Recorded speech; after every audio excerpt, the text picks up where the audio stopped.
Beyond the muddy banks of the Rhine, where Roman sentries peered into the seemingly endless expanse of dark forests and marshy lowlands, lay a world that would challenge everything Rome believed about civilization, warfare, and conquest. Germania, in the 1st century BC, was not the barbaric wasteland that Roman propaganda would later portray, but rather a complex mosaic of tribal confederations, each with distinct territorial claims, sophisticated social hierarchies, and military traditions that had evolved over centuries of intertribal warfare and migration. The geographic reality of Germania presented immediate challenges to any would-be conqueror. Dense oak and beech forests stretched for hundreds of miles, broken only by winding rivers, treacherous bogs, and scattered clearings where Germanic communities had carved out their settlements. These woodlands were not merely obstacles, but active participants in Germanic military strategy. The tribes had developed an intimate knowledge of every path, every defensible ridge, and every hidden marsh that could swallow an army. Rivers like the Weser, Ems, and Lippe served as both transportation arteries and natural boundaries between tribal territories, their courses meandering through landscapes that could shift from solid ground to deadly quagmire within a few hundred paces. The Cherusci occupied the central region between the Weser and Elbe rivers, controlling territory that encompassed modern-day Lower Saxony and parts of North Rhine-Westphalia. Their settlements clustered along river valleys where the soil proved most fertile, typically consisting of rectangular wooden longhouses surrounded by smaller structures for storage, crafts, and livestock. Archaeological evidence reveals that Cherusci communities practiced mixed agriculture, combining grain cultivation with cattle herding, while maintaining extensive trade networks that brought amber from the Baltic coast and iron from local bog deposits. The Cherusci had developed a reputation as formidable warriors, their infantry tactics emphasizing speed and coordination over the rigid formations favoured by Mediterranean armies. To the south and east, the Chatti controlled the mountainous regions of what would become Hesse, their territory extending along the upper reaches of the Weser and its tributaries. The Chatti distinguished themselves through their exceptional discipline and military organisation, maintaining what Roman observers would later describe as a quasi-professional warrior class.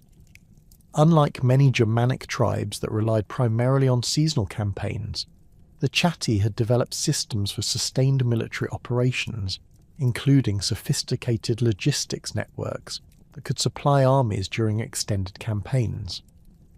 Their settlements reflected this martial focus, with fortified hilltop positions overlooking strategic river crossings and mountain passes. The Marsi inhabited the region between the Ruhr and Lippe rivers, their territory characterized by dense forests interspersed with fertile river valleys. The Marsi had earned recognition as skilled metal workers, their smiths producing weapons and tools that were traded throughout the Germanic world. Their religious practices centered around sacred groves where tribal assemblies convened to settle disputes and plan military campaigns. Roman intelligence reports would later identify the Marsi as particularly fierce opponents of foreign occupation, their warrior bands known for conducting devastating night raids against enemy camps and supply lines. Along the lower Rhine, the Bructeri controlled territory that encompassed parts of modern-day North Rhine-Westphalia and the Netherlands. Their strategic position allowed them to monitor Roman activities along the river frontier while maintaining connections with tribes deeper in Germania's interior. The Bructeri had developed extensive knowledge of riverine warfare, utilising shallow draft vessels to conduct rapid strikes against enemy positions before disappearing into the maze of waterways that characterised their homeland. Their settlements often featured sophisticated wooden palisades and earthworks that could be quickly abandoned and reoccupied as tactical situations demanded.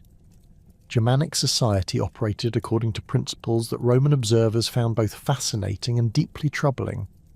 Leadership structures emphasized personal charisma and proven military competence rather than hereditary succession or administrative efficiency. War chiefs gained authority through successful raids and battles, their status dependent on their ability to distribute spoils among their followers and attract new warriors to their bands. This created a dynamic political environment where alliances shifted frequently and ambitious leaders constantly sought opportunities to enhance their reputations through martial achievements. The institution of the comitatus formed the backbone of Germanic military organisation.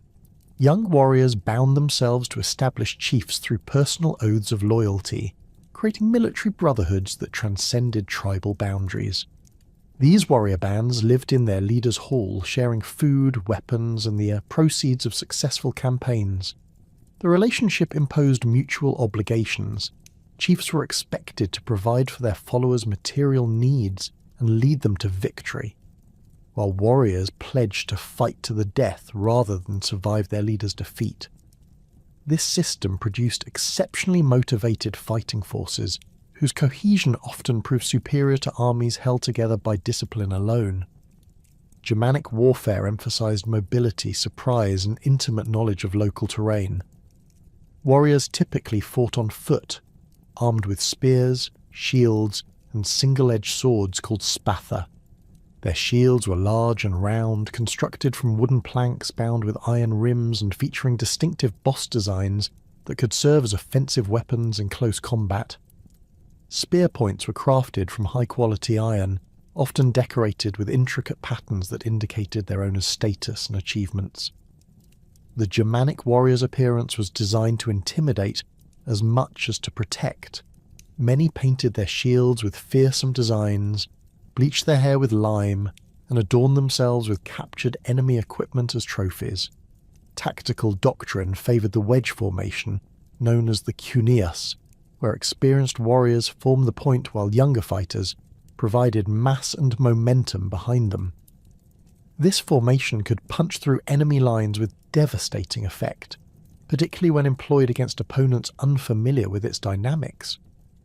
Germanic armies also made extensive use of feints, ambushes, and false retreats, taking advantage of their superior knowledge of local geography to draw enemies into disadvantageous positions. Night attacks were common, with warriors using war cries and the clash of weapons against shields to create psychological effects that could shatter enemy morale before hand-to-hand combat began. The earliest documented contact between Romans and Germanic tribes occurred during the late Republic, when Roman merchants began venturing beyond the Rhine in search of amber, furs, and slaves. These commercial relationships established patterns of interaction that would persist for centuries, with Germanic chieftains acquiring Roman-manufactured goods, wine, and luxury items in exchange for raw materials and captives taken in intertribal warfare. Archaeological excavations have revealed Roman coins, pottery, and metalwork in Germanic settlements dating to the 2nd and 1st centuries BC, indicating that trade networks were more extensive and sophisticated than literary sources suggest. Diplomatic missions followed commercial contacts, as Roman governors sought to gather intelligence about Germanic political structures and military capabilities. These early embassies reveal the complexity of Germanic society to Roman observers, who had initially assumed that tribes beyond the Rhine were simple barbarian confederations without sophisticated political institutions. Roman diplomats discovered that Germanic chiefs maintained elaborate courts, conducted formal negotiations according to established protocols, and possessed detailed knowledge of Mediterranean political developments. Some Germanic leaders had even learned Latin and employed Roman advisors in their households. Military encounters during this period remained limited and largely defensive in nature. Germanic raids across the Rhine prompted Roman punitive expeditions, while Germanic tribes occasionally provided mercenary forces for Roman campaigns in Gaul. These interactions allowed both sides to study each other's military methods and develop tactical countermeasures.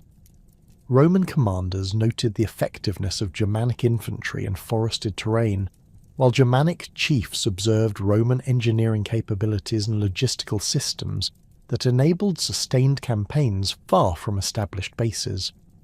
The transformative moment in Roman-Germanic relations occurred when Gaius Julius Caesar launched his expeditions across the Rhine in 55 and 53 BC. These campaigns, though brief, fundamentally altered Roman perceptions of Germanic potential and established precedents that would influence imperial policy for generations. Caesar's first crossing involved the construction of a massive timber bridge across the Rhine near modern-day Koblenz, a feat of engineering that demonstrated Roman technological superiority while serving as a powerful psychological statement about Roman capabilities. The bridge itself represented a marvel of military engineering, constructed in just 10 days by Caesar's legionaries using techniques that combined Roman architectural knowledge with adaptations to local conditions. Massive wooden piles were driven into the riverbed at angles designed to resist the Rhine's current, while horizontal timbers created a roadway capable of supporting the weight of entire legions with their equipment and baggage trains. The structure stretched approximately 400 metres across one of Europe's major rivers, its construction witnessed by Germanic tribes who had never seen such an undertaking attempted, much less completed with such speed and precision. Caesar's 18-day campaign beyond the Rhine achieved limited territorial objectives but enormous propaganda value. His forces encountered the Sugambri and other Germanic tribes, conducting several skirmishes that demonstrated Roman tactical superiority in open combat, while revealing the challenges of operating in Germania's forested terrain. The campaign's brevity reflected practical constraints rather than military setbacks. Caesar recognized that sustained operations beyond the Rhine would require logistical preparations and troop commitments that exceeded his immediate resources and political objectives in Gaul. The psychological impact of Caesar's Rhine crossings extended far beyond their immediate military consequences. Germanic tribes that had previously viewed the Rhine as an impenetrable barrier to Roman expansion now understood that Roman engineering could overcome natural obstacles that had protected them for centuries. The sight of Roman legions marching through Germanic territory, even briefly, shattered assumptions about Roman limitations and forced tribal leaders to reconsider their strategic calculations regarding future conflicts with Rome. Caesar's second expedition in 53 BC followed similar patterns, but demonstrated improved Roman understanding of Germanic geography and tactics. This campaign penetrated deeper into Germanic territory and encountered more organised resistance, providing Roman commanders with valuable intelligence about Germanic military capabilities and political structures. The expedition revealed that Germanic tribes possessed more sophisticated coordination mechanisms than previously assumed, with multiple confederations capable of organising joint defensive operations against external threats. These early military encounters established tactical precedents that would influence subsequent Roman campaigns in Germania. Roman commanders learned to expect fierce resistance in forested terrain, where Germanic knowledge of local conditions negated many advantages of Roman military organisation and equipment. They observed that Germanic warriors fought with exceptional determination when defending their homeland, displaying levels of commitment that exceeded what Romans typically encountered in Gallic or Mediterranean campaigns. The expeditions also revealed Germanic adaptability, as tribal leaders quickly developed countermeasures to Roman tactical innovations and engineering capabilities. The intelligence gathered during Caesar's campaigns fundamentally shaped Roman strategic thinking about Germania's conquest potential. Military reports detailed the region's geographic challenges, tribal political structures, and economic resources, providing future commanders with unprecedented knowledge about conditions beyond the Rhine. These assessments identified both opportunities and obstacles for potential conquest, noting Germania's abundant natural resources and strategic value, while acknowledging the enormous military commitment that successful occupation would require. Caesar's crossing had also demonstrated to Germanic leaders that Roman expansion was not an abstract threat, but an immediate reality that demanded concrete responses. Tribal assemblies convened throughout Germania to discuss the implications of Roman military capabilities, leading to new alliance structures and defensive preparations that would shape the region's political landscape for decades. The expeditions had effectively ended the period of limited Roman-Germanic contact, replacing it with a dynamic of active military competition that would culminate in the events at Teutoburg Forest. The death of Julius Caesar in 44 BC left his adopted heir Octavian with an empire that stretched from the Atlantic to the Euphrates, yet the northern frontier remained an unfinished project that would define much of his reign as Augustus. The Rhine had served as a convenient administrative boundary during the late Republic, but Augustus recognised that this river line represented a strategic compromise, rather than an optimal defensive position. Germanic tribes continued to launch raids across the Rhine, while the irregular geography of the frontier created numerous salients and vulnerable positions that strained Roman defensive resources. More critically, intelligence reports indicated that Germanic confederations were growing increasingly sophisticated in their military organisation, potentially developing the capacity to coordinate large-scale invasions that could threaten Gaul itself. Augustus's strategic vision for Germania emerged from a comprehensive analysis of Roman security requirements that extended far beyond simple border defence.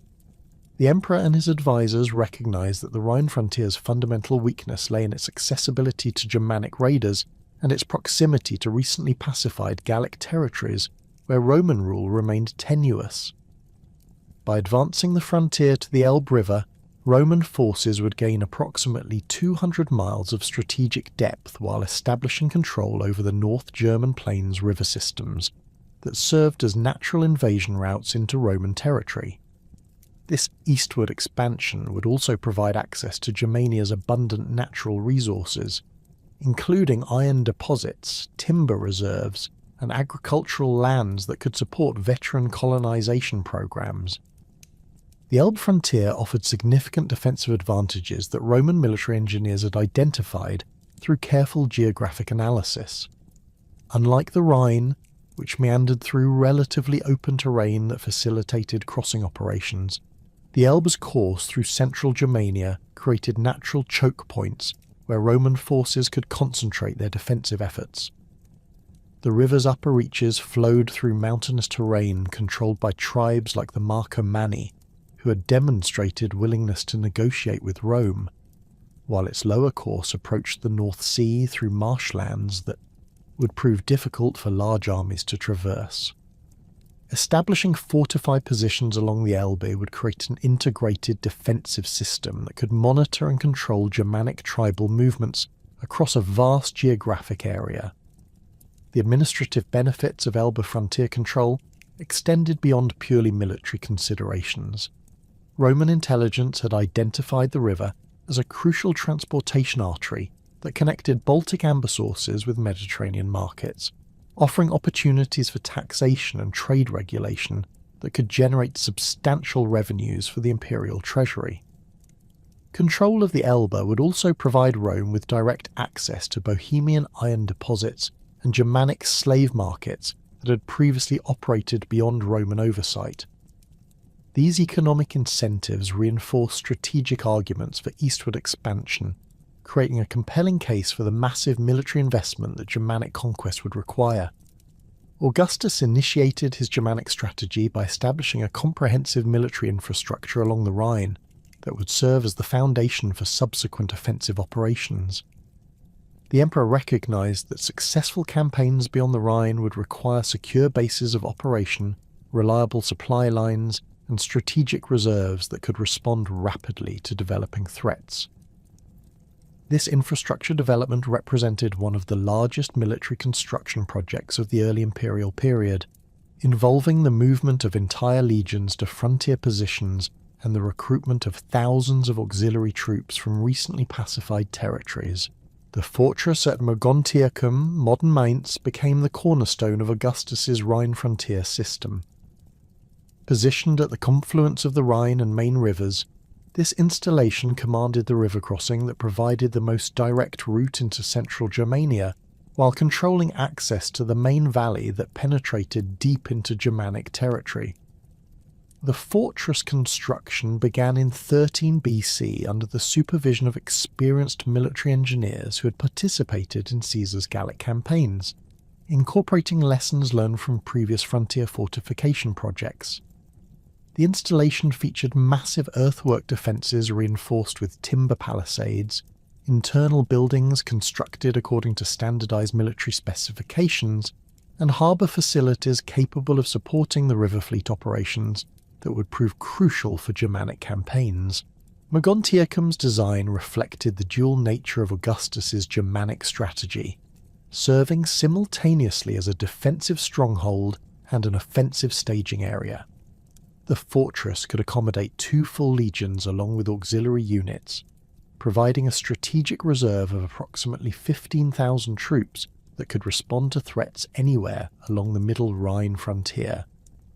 Internal workshops produced weapons, armour, and engineering equipment for campaigns beyond the Rhine, while extensive granaries stored supplies sufficient to support major offensive operations. The installation's hospital facilities could treat casualties from Germanic campaigns, while its administrative buildings housed the intelligence networks that monitored tribal activities throughout the region. The establishment of Colonia Claudia Ara Agrippinensium, later known as Cologne, represented another crucial component of Augustus's frontier strategy. Located at the Rhine's intersection with major overland trade routes, this position controlled river traffic while providing access to Germanic territories beyond the river. The colony's foundation involved the settlement of Roman veterans, whose military experience would prove valuable in defending the frontier, while their families created civilian communities that could support military operations through agricultural production and craft manufacturing. Cologne's strategic location made it an ideal headquarters for diplomatic missions to Germanic tribes, as Roman officials could meet with tribal representatives without compromising operational security at purely military installations. The Rhine fleet development paralleled fortress construction, as Augustus recognized that river control would prove essential for successful Germanic operations. Roman naval forces had traditionally focused on Mediterranean operations, requiring significant adaptation to riverine warfare conditions that differed substantially from open-sea combat. The Rhine fleet vessels were specifically designed for shallow water operations, featuring flat-bottomed hulls that could navigate the river's seasonal variations while carrying substantial cargo loads. These ships could transport entire cohorts with their equipment, enabling rapid troop movements that would prove crucial during Germanic campaigns. Fleet operations extended beyond simple transportation to encompass reconnaissance, supply, and fire support missions that enhanced Roman tactical flexibility. River patrols gathered intelligence about Germanic activities along the Rhine's eastern bank, while supply vessels maintained communication between scattered Roman positions. The fleet's shallow draft vessels could penetrate Germanic river systems that were inaccessible to larger ships, enabling Roman forces to conduct surprise attacks against tribal settlements located far from major waterways. These capabilities would prove particularly valuable during the campaigns of Drusus the Elder, who utilized riverine operations to penetrate Germanic territory more rapidly than overland marches would have permitted. Drusus the Elder assumed command of Rhine frontier operations in 12 BC with instructions to begin the systematic conquest of Germania. Augustus had selected his stepson for this crucial assignment based on his demonstrated military competence and political reliability, recognizing that Germanic campaigns would require commanders capable of adapting Roman tactical doctrine to unfamiliar terrain and enemy capabilities. Drusus's appointment reflected the emperor's commitment to Germanic expansion, as the assignment of a member of the imperial family signalled that these operations represented a strategic priority rather than routine frontier management. The initial campaigns under Drusus revealed both the potential and the challenges of Germanic conquest.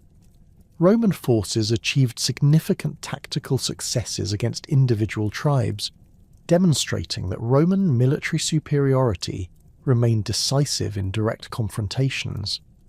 The Usipetes and Tencteri, Germanic tribes that had previously conducted raids across the Rhine, suffered devastating defeats when they attempted to resist Roman advance in organised battles. These early victories confirmed Roman assessments about Germanic military limitations, while providing valuable experience in conducting operations beyond the Rhine. Drusus's forces penetrated Germanic territory along multiple axes, utilising the river systems that provided natural invasion routes into the region's interior. The Lippe River campaign of 11 BC demonstrated Roman engineering capabilities as military construction teams built a series of fortified camps along the river's course, creating a secure supply line that extended more than 100 miles beyond the Rhine. These installations enabled Roman forces to maintain permanent positions in Germanic territory, while conducting systematic pacification operations against surrounding tribes. The campaign's success encouraged Augustus to authorize expanded operations that would extend Roman control even deeper into Germania's interior. The Weser River expedition of 10 BC represented the deepest Roman penetration into Germanic territory achieved during Drusus's campaigns. Roman forces advanced along the river's course until they encountered Cherusci territory, conducting several engagements that demonstrated Roman tactical superiority while revealing the challenges of maintaining extended supply lines in hostile territory. The expedition reached the Weser's confluence with smaller tributaries that provided access to the North German plain, offering tantalizing glimpses of the geographic objectives that Augustus had identified for the Germanic frontier. These early successes masked fundamental challenges that would ultimately undermine Roman conquest efforts. Germanic tribes demonstrated remarkable adaptability in developing countermeasures to Roman tactical advantages, avoiding direct confrontations while conducting harassment operations that strained Roman logistics and morale. The dense forest terrain negated many advantages of Roman military organisation, forcing legionary formations to operate in smaller units that were vulnerable to ambush attacks. Supply line security required enormous troop commitments that reduced the forces available for offensive operations, creating a strategic dilemma that Roman commanders struggled to resolve. The administrative challenges of governing conquered Germanic territories proved even more complex than the military difficulties of initial conquest. Roman administrative systems had evolved to manage Mediterranean urban civilizations with established governmental structures, commercial networks, and literate populations. Germania presented entirely different conditions that required fundamental adaptations to Roman governmental practices. Germanic tribes lacked the urban centres that typically served as administrative focal points for Roman provincial government, while their political structures emphasised personal relationships and tribal loyalties that conflicted with Roman legal concepts. The establishment of Roman law in Germanic territories encountered resistance that extended beyond simple cultural differences to fundamental disagreements about justice, property rights, and political authority. Germanic legal traditions emphasised collective decision-making and compensation-based dispute resolution, while Roman law relied on hierarchical authority structures and punishment-based enforcement mechanisms.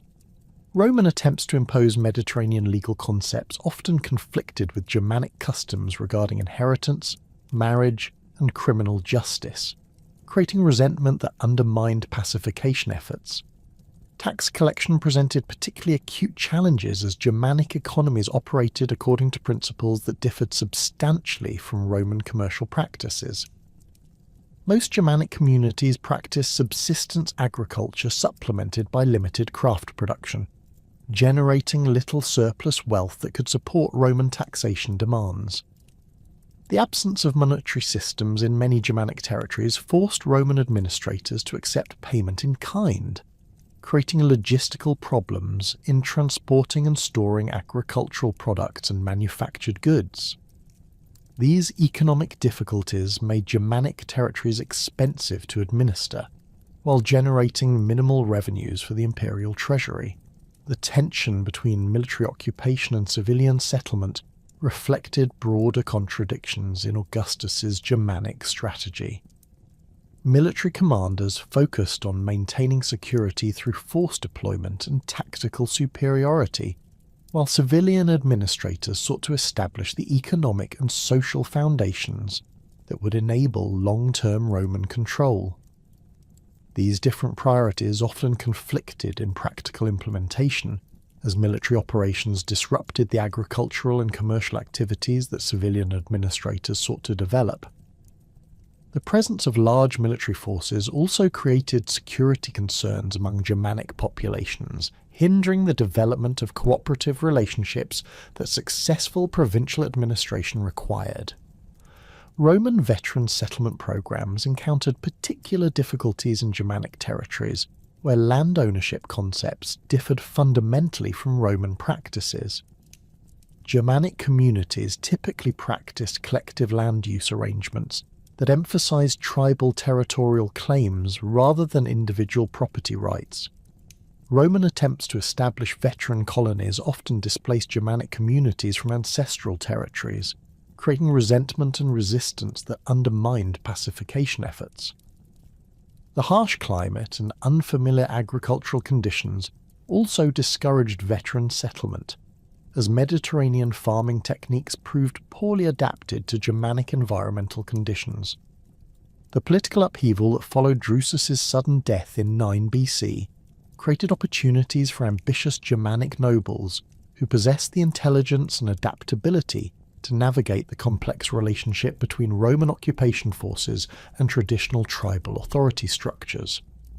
Among the Cherusci, a confederation that controlled strategic territory along the Weser River, one family had already begun positioning itself to exploit these changing circumstances.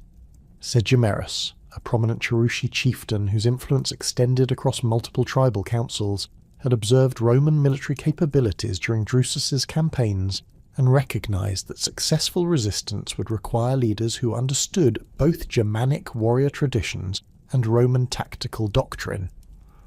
The birth of Arminius around 18 BC occurred during this period of intensifying Roman-Germanic contact, when Cherusci territory served as a crucial buffer zone between Roman-controlled regions along the Rhine and the unconquered tribes of the North German plain. Segimerus had established his household near modern-day Hildesheim, where the Innerstair River provided access to both the Weser Valley and the overland routes that connected Cherusci territory with neighbouring tribal confederations. This geographic position reflected the family's strategic importance within Cherusci political structures, as Segimerus served as one of the principal war chiefs responsible for coordinating military responses to external threats. Archaeological evidence from Cherusci settlements reveals the material culture into which Arminius was born, a world that combined Germanic traditions with increasing exposure to Roman-manufactured goods and Mediterranean luxury items. The longhouse where Arminius spent his childhood featured the characteristic timber construction techniques that Germanic builders had perfected over centuries, with massive oak posts supporting thatch roofs that could withstand the region's harsh winters.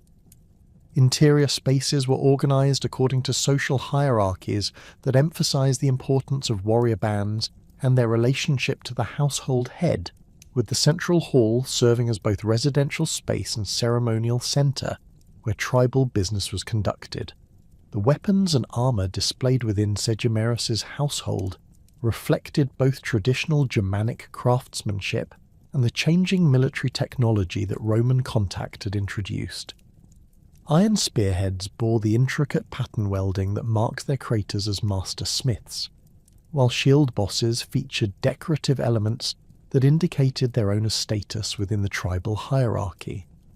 Roman gladii and pieces of lorica hamata appeared alongside these traditional items, spoils from encounters with Roman forces that demonstrated Cherusci military prowess, while providing practical examples of foreign military technology for study and adaptation. Arminius's early education followed patterns established for Germanic noble children, emphasizing physical conditioning, weapons training, and the memorization of tribal genealogies and legal traditions that form the foundation of Cherusci political authority. Young nobles learned to handle spears and shields before they could properly mount horses, developing the coordination and strength that Germanic warfare demanded. The training emphasized endurance and adaptability rather than rigid formations, as Germanic tactics relied on individual warrior skill and small unit coordination, rather than the mass formations that characterized Roman military doctrine. The oral traditions that shaped Arminius's understanding of Cherushi history emphasized the tribe's role as defenders of Germanic independence against foreign invasion, with particular attention to the successful resistance campaigns that had prevented Roman conquest during Caesar's expeditions. These stories provided models of effective leadership and tactical innovation that would influence Arminius's later strategic thinking, while reinforcing cultural values that prioritized tribal loyalty and resistance to external domination. The young noble learned to recite genealogies that traced his family's authority back through generations of war chiefs who had led the Cherusi through previous conflicts with neighbouring tribes and foreign invaders. Religious instruction formed another crucial component of Arminius's education, as Germanic spiritual traditions provided the ideological framework that justified political authority and military action. Cherushi religious practices centered around sacred groves where tribal assemblies convened to make important decisions, with ritual ceremonies that reinforced social bonds between warriors and their leaders. The young Arminius participated in seasonal festivals that celebrated agricultural cycles and military victories, learning the songs and ceremonies that would later enable him to command the loyalty of warriors from multiple tribal backgrounds. The linguistic education that Arminius received reflected the increasing importance of Roman contact in Germanic political affairs, while maintaining fluency in the Germanic dialects that enabled communication across tribal boundaries. Arminius also acquired basic Latin skills that would prove crucial for his later interactions with Roman officials. This linguistic competence distinguished him from many Germanic nobles who remained monolingual, providing advantages in diplomatic negotiations and intelligence gathering that would enhance his political influence within both Germanic and Roman circles. The decision to send Arminius to serve with Roman forces represented a calculated political strategy by Segimerus, who recognized that understanding Roman military capabilities would prove essential for future Cherushi survival. The practice of providing noble hostages to Roman commanders had become common among Germanic tribes seeking to establish diplomatic relationships with the occupation forces, but Segimerus approached this arrangement as an intelligence-gathering opportunity, rather than simple submission to Roman authority. The young Arminius would gain first-hand knowledge of Roman military organization, tactical doctrine, and command structures that could prove invaluable in future conflicts. Arminius's integration into Roman military service began around 1 AD, when he joined auxiliary units that were conducting pacification operations in the territories between the Rhine and Weser rivers. Roman commanders had developed the practice of incorporating Germanic nobles into their forces as a means of demonstrating imperial authority while gathering intelligence about tribal political dynamics. These arrangements provided Germanic leaders with Roman military training and equipment, while offering Roman commanders insights into tribal customs and territorial disputes that could be exploited for strategic advantage. The auxiliary units in which Arminius served operated according to Roman military standards, while maintaining some Germanic characteristics that made them more effective in frontier warfare. These formations combined Roman discipline and equipment with Germanic knowledge of local terrain and tribal customs, creating hybrid military organizations that proved particularly valuable for reconnaissance and harassment operations. Arminius quickly distinguished himself within these units through his natural leadership abilities and tactical innovation, earning recognition from Roman commanders who appreciated his effectiveness in managing Germanic recruits and conducting operations in familiar territory. The Roman citizenship that Arminius acquired through his military service represented a significant political achievement that elevated his status within both Roman and Germanic social hierarchies.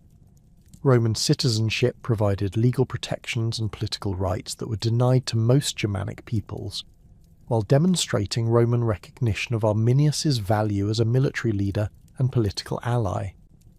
This legal status enabled Arminius to interact with Roman officials as an equal rather than a subordinate, providing access to information and decision-making processes that would prove crucial for his later political activities. The equestrian rank that accompanied Arminius's citizenship reflected Roman assessment of his military competence and political reliability. The equestrian order represented the second tier of Roman aristocracy, below senatorial rank but above ordinary citizens, providing its members with opportunities for military command and administrative responsibility. This elevation demonstrated that Roman commanders viewed Arminius as a permanent asset rather than a temporary ally, expecting him to serve Roman interests throughout his career while providing leadership for other Germanic auxiliaries. Arminius's service in the Pannonian campaigns between 6 and 9 AD provided crucial experience in large-scale military operations that would shape his understanding of Roman strategic capabilities and limitations. These campaigns against the Illyrian tribes revealed Roman logistical systems and command structures under combat conditions, while demonstrating the challenges that Roman forces faced when operating in unfamiliar terrain against determined resistance. Arminius observed how Roman commanders adapted their tactics to local conditions, noting both successful innovations and tactical failures that could be exploited by future opponents. The Pannonian experience also exposed Arminius to the full spectrum of Roman military technology and engineering capabilities that had enabled imperial expansion across diverse geographic and cultural environments. He witnessed the construction of fortified camps that could be erected in a single day, the deployment of siege engines that could breach tribal fortifications, and the operation of supply systems that could sustain armies far from established bases. This technical knowledge would prove invaluable when Arminius later planned operations against Roman forces, as he understood both the capabilities and the vulnerabilities of Roman military systems. The cultural tensions that Arminius experienced during his Roman service reflected the broader challenges facing Germanic nobles who sought to maintain their tribal identities while participating in Roman political and military structures. Roman military culture emphasized discipline, hierarchy, and loyalty to imperial authority, values that often conflicted with Germanic traditions of personal honor, tribal allegiance, and warrior independence. Arminius navigated these competing demands through careful attention to Roman expectations, while maintaining private connections to Germanic political networks that kept him informed about tribal affairs. The personal relationships that Arminius developed with Roman commanders provided insights into Roman strategic thinking and political dynamics that would prove crucial for his later activities.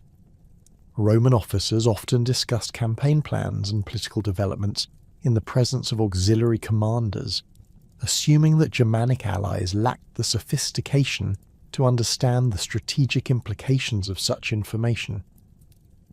Arminius carefully observed these discussions while maintaining the appearance of simple loyalty, gathering intelligence about Roman intentions and capabilities that he could later use to Germanic advantage.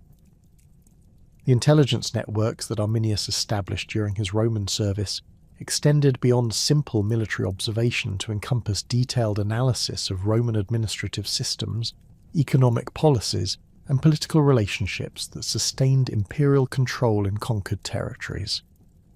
He studied Roman taxation methods, legal procedures, and settlement policies that were being implemented in recently pacified Germanic regions, identifying weaknesses and contradictions that could be exploited by organized resistance movements. This comprehensive understanding of Roman governmental systems would prove essential when Arminius later sought to coordinate anti-Roman activities across multiple tribal confederations.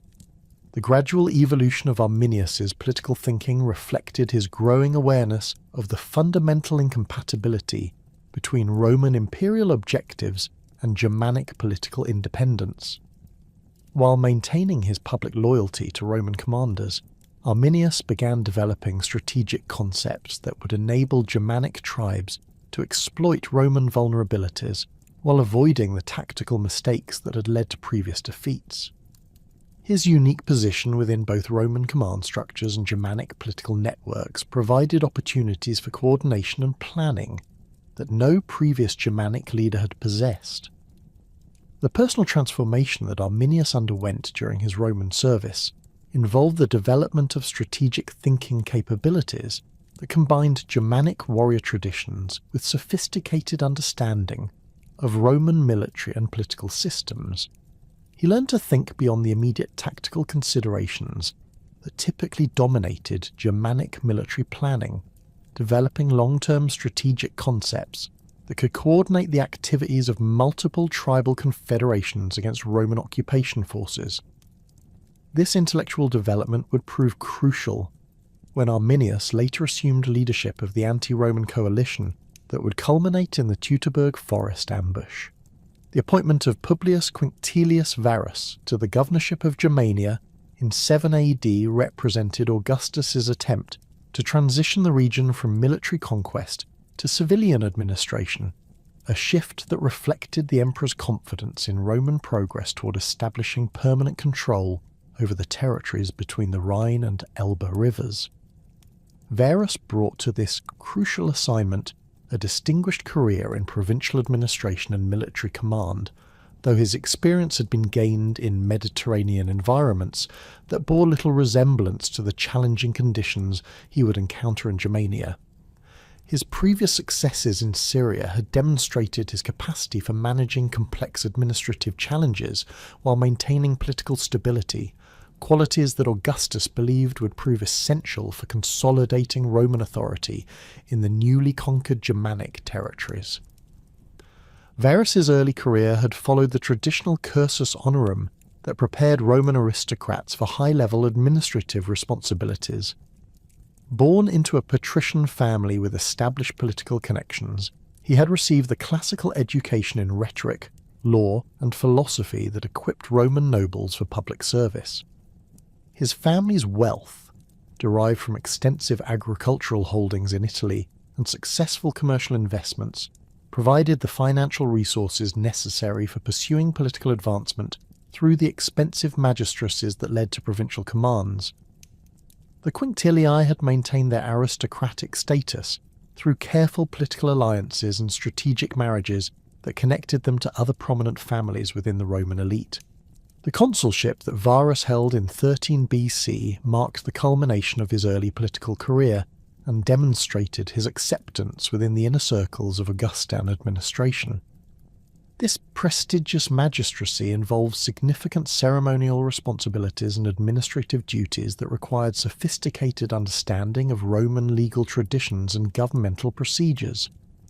Varus's performance as consul earned recognition from Augustus and other senior officials who valued his competence in managing complex legislative processes and his ability to maintain political consensus among competing aristocratic factions. The consulship also provided Varus with the military imperium that would later enable him to command legionary forces in provincial assignments. The Syrian governorship that Varus assumed following his consulship presented administrative challenges that would shape his approach to provincial management and establish his reputation as an effective colonial administrator. Syria represented one of Rome's most strategically important eastern provinces, controlling the land routes that connected Mediterranean commerce with Asian trade networks, while serving as the primary base for military operations against Parthian threats.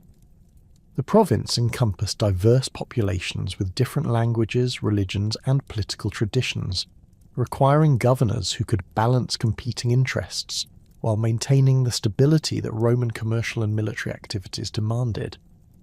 Varus's administrative approach in Syria emphasized the systematic implementation of Roman legal and fiscal systems that would generate substantial revenues for the imperial treasury while establishing the institutional foundations for long-term Roman control. He conducted comprehensive surveys of agricultural land and urban property that enabled more efficient tax collection, while establishing standardized legal procedures that replaced the diverse local customs that had previously governed commercial disputes and criminal cases. These reforms increased provincial revenues significantly, demonstrating Varus's competence in the fiscal management that Augustus considered essential for successful provincial administration. The tax collection methods that Varus developed in Syria reflected his understanding of the economic principles that sustained Roman imperial expansion. He established regular assessment schedules that provided predictable revenue streams, while avoiding the arbitrary exactions that could provoke local resistance. The system incorporated both direct taxes on agricultural production and indirect levies on commercial transactions, creating multiple revenue sources that reduced dependence on any single economic sector. Varus also implemented more efficient collection procedures that reduced opportunities for corruption, while ensuring that tax revenues reached the imperial treasury rather than enriching local officials. The legal reforms that Varus instituted in Syria demonstrated his commitment to establishing Roman judicial standards throughout the province while respecting local customs that did not conflict with imperial interests. He created standardized court procedures that provided consistent application of Roman law in commercial and criminal cases, while allowing local communities to maintain traditional practices in family and religious matters. These judicial innovations reduced the legal uncertainties that had previously hindered commercial development, while establishing Roman authority over the most important aspects of provincial life. The cultural policies that Varus pursued in Syria reflected the Augustan emphasis on gradual Romanization through voluntary adoption of Roman customs rather than forced cultural transformation. He encouraged the construction of Roman-style public buildings and the establishment of educational institutions that would train local elites in Roman administrative practices.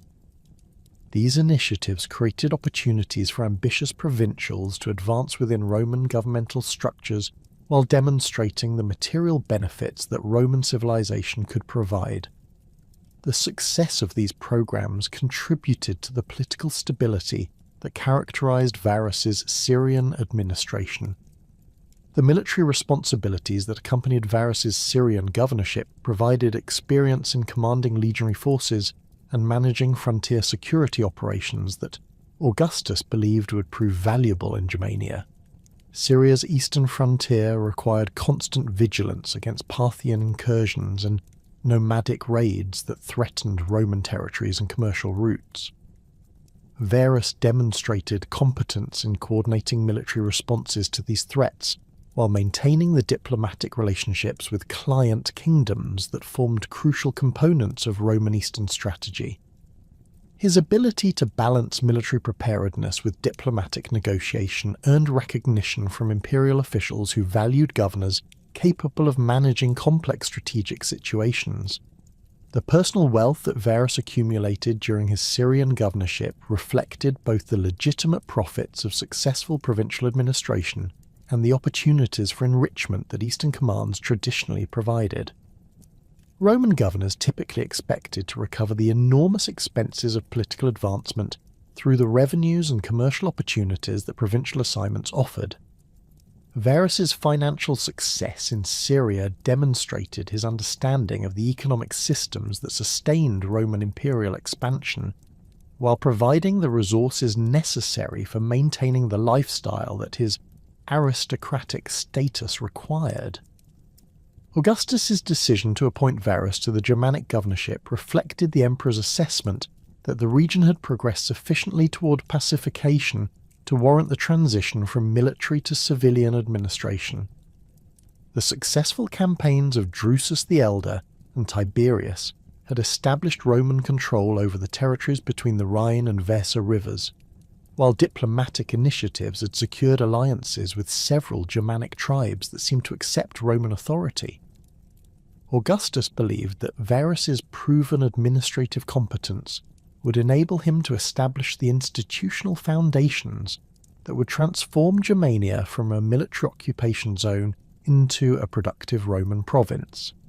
The strategic objectives that Augustus established for Varus's Germanic administration emphasized the systematic implementation of Roman governmental systems that would generate revenues while establishing permanent Roman control over the region's population and resources. The emperor expected Varus to conduct comprehensive censuses that would provide accurate assessments of Germanic agricultural capacity and demographic resources, enabling the development of taxation systems comparable to those operating in other Roman provinces. These administrative initiatives would demonstrate Roman commitment to permanent occupation while providing the revenues necessary to support continued military operations in unconquered territories. The cultural transformation that Augustus envisioned for Germania involved the gradual adoption of Roman customs and legal traditions that would create lasting bonds between Germanic populations and Roman civilization. Varus received instructions to encourage the construction of Roman-style settlements and the establishment of educational institutions that would train Germanic elites in Roman administrative practices. The emperor believed that these cultural initiatives would create Germanic leadership classes with vested interests in maintaining Roman authority, reducing the military forces required for provincial security, while increasing the region's economic productivity. The military resources that Augustus provided for Varus's Germanic administration reflected the emperor's confidence in the region's pacification, while acknowledging the security challenges that civilian administration might encounter. Varus received command of 3 full legions, along with substantial auxiliary forces, providing approximately 20,000 troops for maintaining order throughout the vast territories under his jurisdiction. This force represented a significant reduction from the military commitments that had been required during the initial conquest campaigns, reflecting Augustus's belief that organized Germanic resistance had been effectively eliminated. Varus's administrative approach in Germania followed the patterns that had proven successful in Syria, emphasizing the systematic implementation of Roman legal and fiscal systems that would establish institutional foundations for permanent imperial control. He initiated comprehensive surveys of Germanic agricultural resources and demographic patterns that would enable the development of efficient taxation systems. These assessments required extensive interaction with Germanic tribal leaders who possessed detailed knowledge of local conditions, creating opportunities for the personal relationships that Varus believed would facilitate successful provincial administration. The taxation policies that Varus implemented in Germania represented a fundamental departure from the tribute arrangements that had previously characterized Roman relationships with Germanic tribes. Instead of accepting irregular payments negotiated through diplomatic agreements, Varus established standardized tax assessments based on agricultural productivity and demographic surveys. These new fiscal demands required Germanic communities to generate regular surplus production for Roman consumption, fundamentally altering traditional subsistence patterns that had characterized Germanic economic life for centuries. The legal reforms that Varus instituted in Germania imposed Roman judicial procedures on populations that had traditionally resolved disputes through tribal assemblies and customary law. Roman courts replaced Germanic legal traditions with standardized procedures that emphasized written documentation and hierarchical authority structures. These changes undermined traditional Germanic political institutions while establishing Roman legal supremacy over the most important aspects of provincial life. The reforms also created new categories of legal obligations and penalties that Germanic populations found difficult to understand and accept. The cultural Romanization efforts that Varus promoted in Germania encountered resistance from populations that maintained strong attachments to traditional customs and religious practices. His initiatives to establish Roman educational institutions and encourage the adoption of Roman architectural styles conflicted with Germanic preferences for traditional building techniques and educational methods. The governor's attempts to promote Latin literacy and Roman religious observances met with limited success among populations that viewed these innovations as threats to their cultural identity and tribal autonomy. The personal relationship that developed between Varus and Arminius reflected the governor's confidence in his ability to manage Germanic political dynamics through the cultivation of individual tribal leaders. Varus recognized Arminius's exceptional intelligence and military competence, viewing him as an ideal intermediary who could facilitate communication between Roman administrators and Germanic populations. The governor's trust in Arminius extended to reliance on his advice regarding tribal politics and military threats, creating a dependency that would prove fatally misplaced when Germanic resistance began to organize. The administrative challenges that Varus encountered in Germania revealed fundamental differences between Mediterranean and Northern European conditions that his previous experience had not prepared him to address. Germanic tribal structures lacked the urban centres and established governmental institutions that had facilitated Roman administration in Syria and other eastern provinces. The absence of monetary systems and commercial networks complicated tax collection efforts, while the dispersed settlement patterns made administrative communication extremely difficult. These practical obstacles hindered the implementation of Roman governmental systems while creating frustrations that contributed to growing Germanic resentment.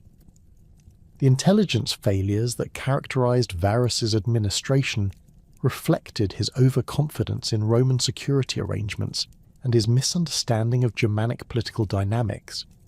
The governor relied heavily on information provided by Germanic allies like Arminius, assuming that their Roman military service guaranteed their loyalty to imperial interests. This dependence on potentially compromised sources prevented Varus from developing independent intelligence networks that could have detected the growing resistance movement that was organizing throughout his province. The administrative focus on civilian concerns also reduced attention to military security measures that might have revealed the developing threat. The economic policies that Varus implemented in Germania created widespread resentment among populations that had not previously experienced systematic Roman taxation. Germanic communities struggled to meet the regular tribute demands that Roman administration required, forcing them to alter traditional agricultural practices and reduce consumption levels that had sustained their populations for generations. The requirement to provide taxes in Roman currency forced Germanic tribes to engage in commercial relationships that they found culturally objectionable, while creating dependencies on Roman merchants and administrators that undermined traditional political autonomy. The systematic dismantling of Germanic autonomy under Varus's administration created the precise conditions that Arminius had been waiting for since his return from the Pannonian campaigns. The Roman governor's heavy-handed implementation of taxation policies and legal reforms provided compelling evidence to skeptical tribal leaders that Roman promises of partnership were merely preludes to complete subjugation. Germanic communities that had initially viewed Roman occupation as a temporary military presence now faced the reality of permanent administrative control that threatened to eliminate their traditional political structures and cultural practices. This transformation of Roman policy from military conquest to civilian administration created opportunities for organized resistance that Arminius recognized could be exploited through careful coordination and strategic planning. The initial contacts between Arminius and potential allies required extraordinary discretion, as any premature revelation of the resistance activities would have resulted in immediate Roman retaliation against the conspirators and their tribal communities. Arminius utilized his privileged position within Roman command structures to identify Germanic leaders who possessed both the military capabilities and the political influence necessary for coordinated resistance operations. His Roman citizenship and equestrian rank provided access to administrative meetings where tribal affairs were discussed, enabling him to gather intelligence about Roman assessments of individual chiefs and their loyalty to imperial authority. These insights allowed Arminius to approach potential allies with detailed knowledge of their political situations and the specific grievances that might motivate them to join resistance activities. the Bructeri chieftain Boiorix emerged as one of Arminius's earliest and most crucial allies, bringing to the conspiracy extensive knowledge of the Rhine frontier's defensive arrangements and established networks of communication with tribes throughout the lower river valley. Boiorix had maintained his position within Roman administrative structures, while secretly preserving connections to anti-Roman elements among his own people and neighbouring confederations. His territory's strategic location along major river routes enabled him to facilitate clandestine meetings between tribal representatives while maintaining the appearance of routine diplomatic activities. The Bructeri leader's reputation for military competence and political cunning made him an ideal coordinator for resistance activities among the western Germanic tribes that controlled access routes between Roman frontier positions and the interior territories where major military operations would unfold.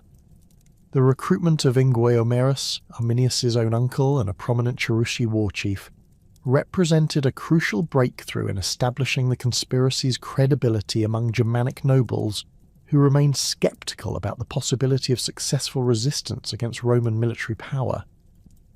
Inguiomerus possessed extensive combat experience from previous conflicts with neighbouring tribes, and had observed Roman military capabilities during the conquest campaigns of Drusus and Tiberius. His initial reluctance to support organised resistance reflected practical concerns about Roman retaliation rather than ideological commitment to imperial authority. Arminius gradually overcame these objections by demonstrating that Roman administrative policies would inevitably eliminate traditional Cherusci political structures, regardless of their cooperation with occupation forces. The careful cultivation of Inguiomerus required months of private discussions, where Arminius shared intelligence about Roman strategic planning and administrative objectives that revealed the futility of accommodation strategies.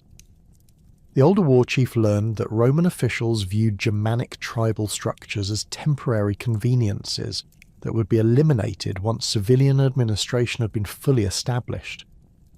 Tax collection procedures already being implemented in pacified territories demonstrated that Roman authorities intended to extract tribute levels that would force fundamental changes in Germanic agricultural practices and social organisation.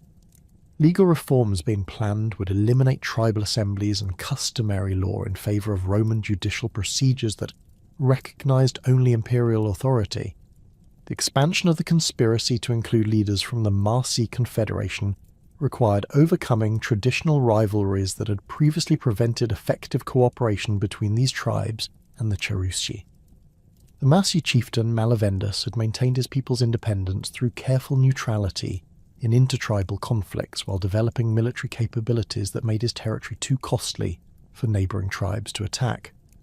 His recruitment demanded extensive negotiations that addressed territorial disputes and established protocols for coordinated military operations that would not compromise individual tribal autonomy.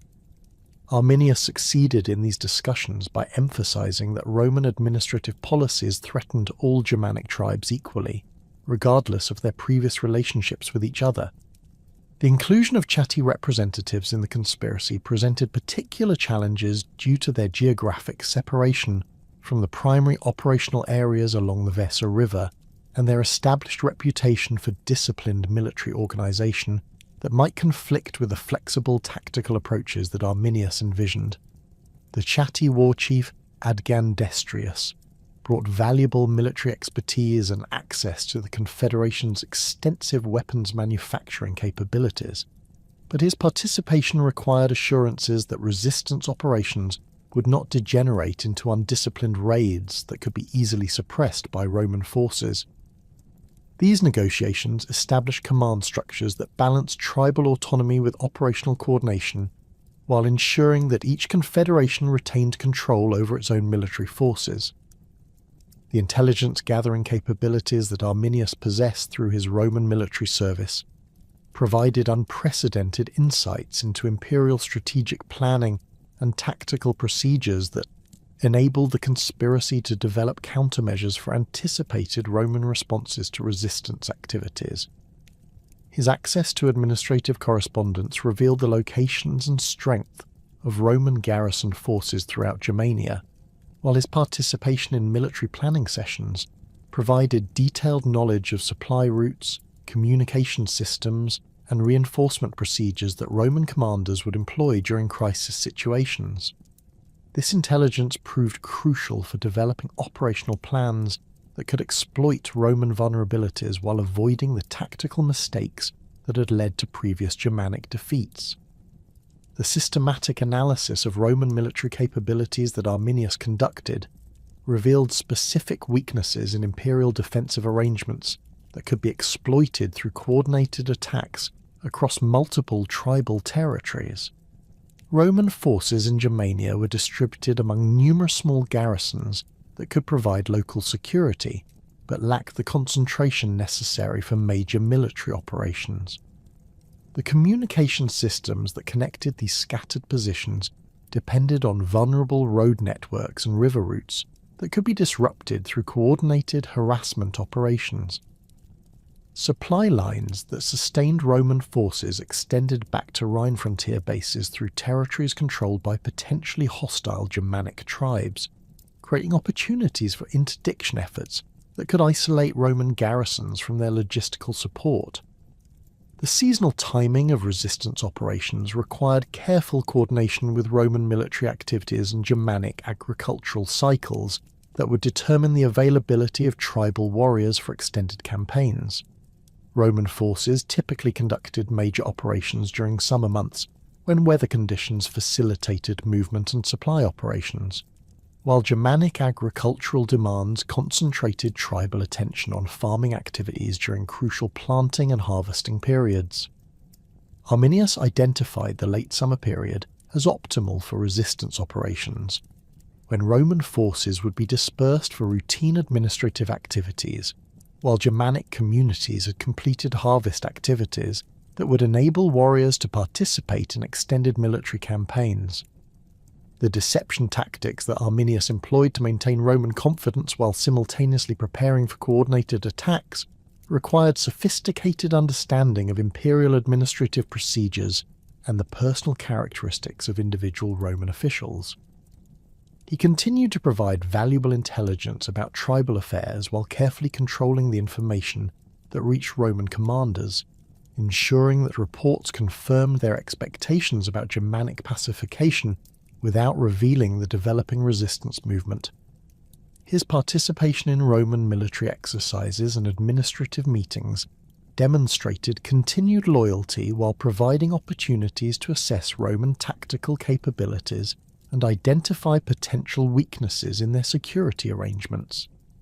The establishment of secure communication networks between conspirators demanded innovative approaches that could avoid detection by Roman intelligence services, while enabling coordination across the vast geographic areas that resistance operations would encompass.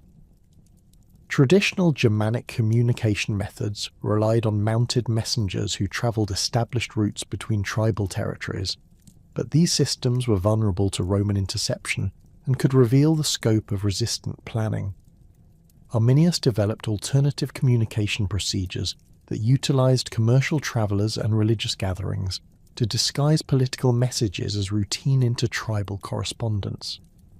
These methods enabled the conspiracy to maintain coordination while avoiding the suspicious patterns of activity that might alert Roman administrators to developing threats. The weapons procurement and distribution efforts that supported resistance preparations required careful attention to Roman monitoring of Germanic military capabilities and the potential for administrative interference in tribal armament activities. Roman officials had implemented policies designed to control Germanic access to iron weapons and military equipment, while maintaining surveillance of tribal smiths and weapons caches that could support organized resistance. The conspiracy addressed these constraints through distributed manufacturing efforts that utilized existing craft networks while avoiding the concentration of weapons that might attract Roman attention. Individual tribal smiths increased production of agricultural tools that could serve military purposes, while hunting equipment was stockpiled in quantities that exceeded normal subsistence requirements. The training and preparation activities that enhanced Germanic military capabilities required coordination between tribal military traditions and the tactical innovations that would be necessary for successful operations against Roman forces. Traditional Germanic warfare emphasized individual warrior skills and small unit tactics that were poorly suited for the large-scale coordinated operations that effective resistance would demand. Arminius utilized his Roman military experience to develop training programs that maintained Germanic tactical flexibility, while incorporating organizational principles that could enable larger formations to operate effectively against Roman military units. These preparations involved joint training exercises disguised as traditional seasonal gatherings, where warriors from different tribes could practice coordinated maneuvers without attracting Roman suspicion. The psychological preparation of Germanic populations for sustained resistance required careful attention to tribal morale and the cultural factors that motivated warrior participation in dangerous military activities. Germanic military traditions emphasized personal honor and loyalty to individual war chiefs rather than abstract political objectives, creating challenges for resistance movements that required sustained commitment to long-term strategic goals.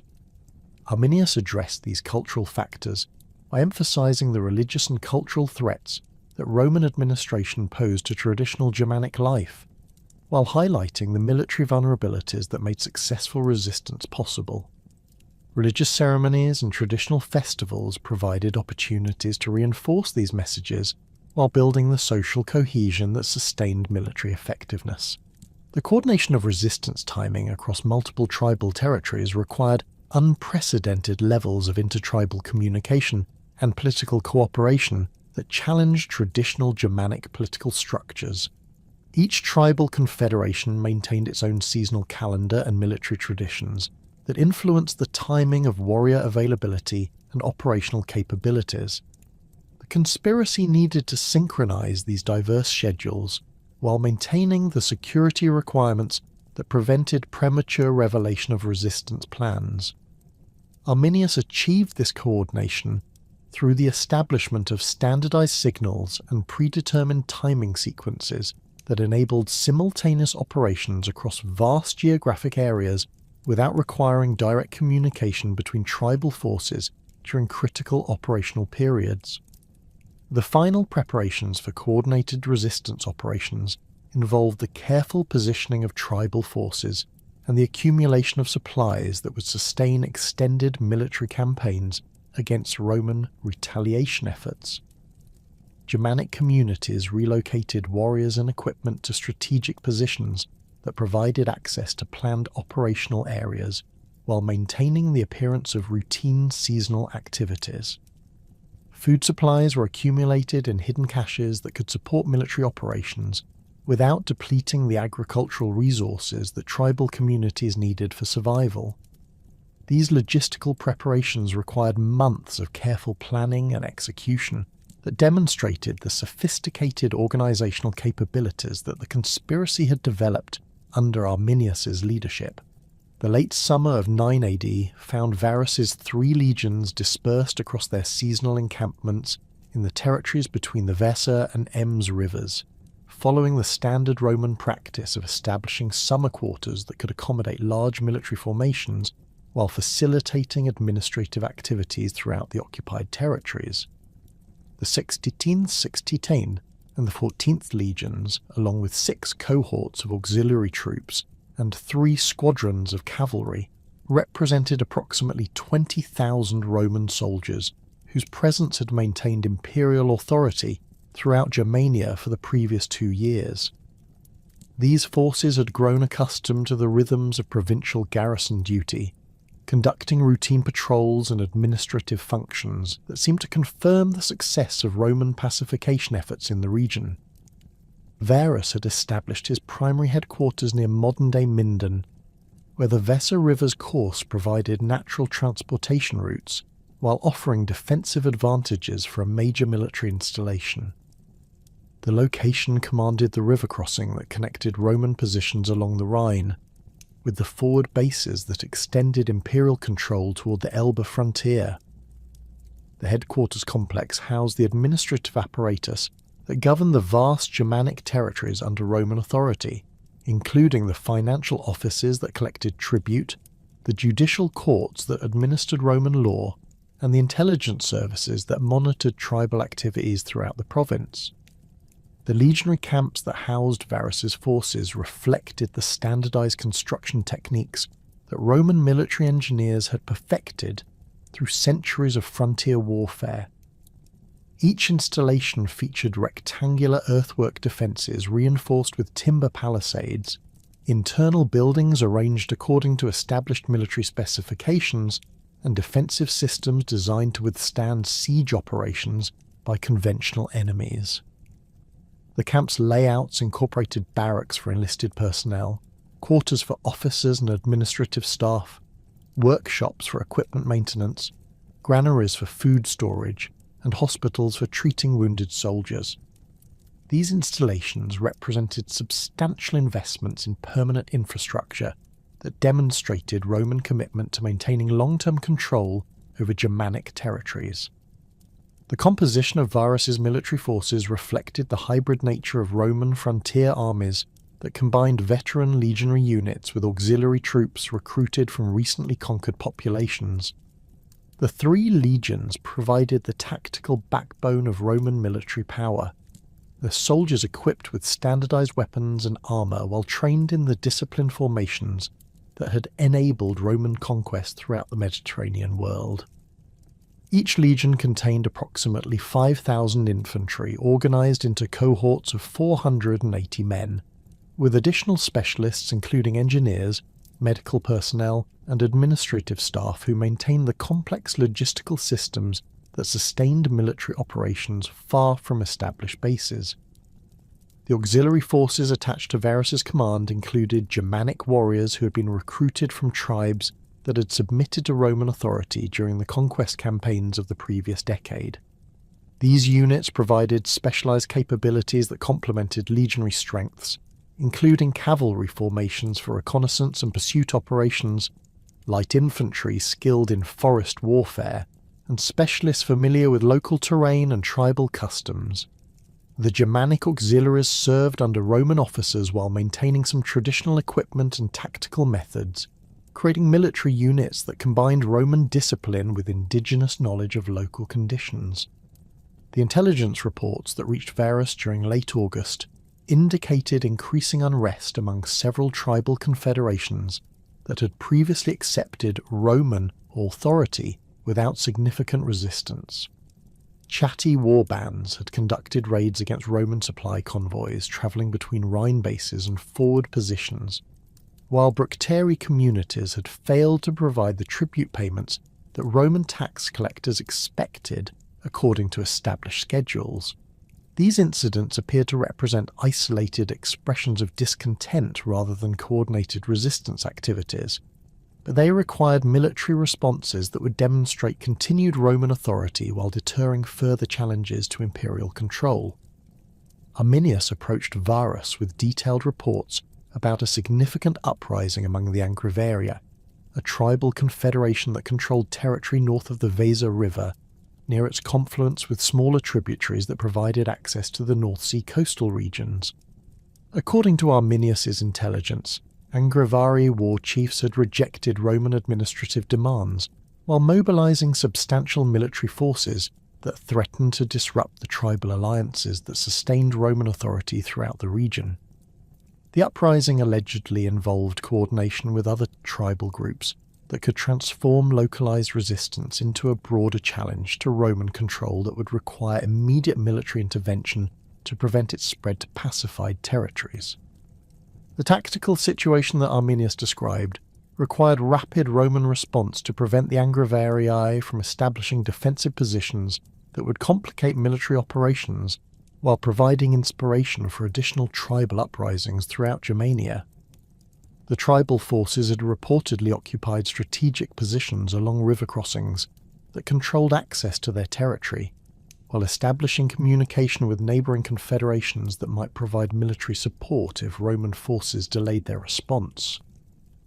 Arminius emphasised that immediate action could isolate the uprising before it gained momentum, but prolonged Roman hesitation would enable the rebels to consolidate their positions while attracting additional tribal allies. The route that Arminius recommended for Roman military operations followed established paths that connected Varus's headquarters with the Angrivari territories, while avoiding the major river crossings that tribal forces might have fortified against Roman approach. The proposed march would proceed northwest from the Weser Valley through forested terrain that provided concealment from enemy observation, while enabling Roman forces to approach the uprising's centre from an unexpected direction. Arminius possessed detailed knowledge of these routes from his previous service with Roman reconnaissance units, while his family connections among the Churchi provided reliable intelligence about trail conditions and water sources that would sustain military operations. Varus accepted Arminius's recommendations based on his established trust in the Germanic leader's military competence and political reliability. The Roman governor had grown dependent on Arminius's advice regarding tribal affairs, viewing him as an invaluable intermediary who understood both Roman military requirements and Germanic political dynamics. Previous operations conducted under Arminius's guidance had achieved their objectives without significant casualties, reinforcing Varus's confidence in his allies' strategic assessments and tactical recommendations. The governor's decision to undertake immediate military action reflected his determination to maintain Roman authority while demonstrating imperial power to potentially rebellious tribal populations. The Roman force that departed the Weser Valley headquarters on September 9th comprised elements from all three legions, along with substantial auxiliary contingents and the cavalry units that would provide reconnaissance and communication capabilities during the campaign. Varus commanded approximately 15,000 troops, whose equipment and supplies were transported by a baggage train that included nearly 10,000 camp followers, servants, and civilian administrators who accompanied Roman armies during major operations. The column's length extended for several miles along the forest paths, creating a massive military procession that moved slowly through terrain that limited visibility and restricted tactical maneuverability. The march formation that Varus adopted followed standard Roman procedures for movement through potentially hostile territory, with advance guards preceding the main column, while flanking detachments provided security against surprise attacks from concealed positions. The legionary units marched in their established organisational structures, maintaining the disciplined formations that enabled rapid deployment for combat operations when tactical situations demanded immediate response to enemy contact. The baggage train occupied the column's centre, protected by military escorts while remaining accessible for the logistical support that sustained army operations during extended campaigns. The terrain through which the Roman column advanced presented immediate challenges that tested the adaptability of military units trained for operations in Mediterranean environments. Dense forests of oak, beech and pine created overhead canopies that blocked sunlight, while limiting visibility to distances measured in dozens rather than hundreds of meters. The forest floor consisted of thick accumulations of fallen leaves, rotting vegetation, and tangled undergrowth that muffled sounds while concealing obstacles and potential ambush positions. Seasonal rains had created muddy conditions that slowed movement while making footing treacherous for heavily loaded soldiers and pack animals. The paths that Arminius selected for the Roman advance followed ancient routes that Germanic tribes had used for centuries to move between seasonal settlements and trading centres. These tracks meandered through the forest according to topographic features and natural obstacles, avoiding the steep ravines and marshy areas that characterised much of the regional landscape.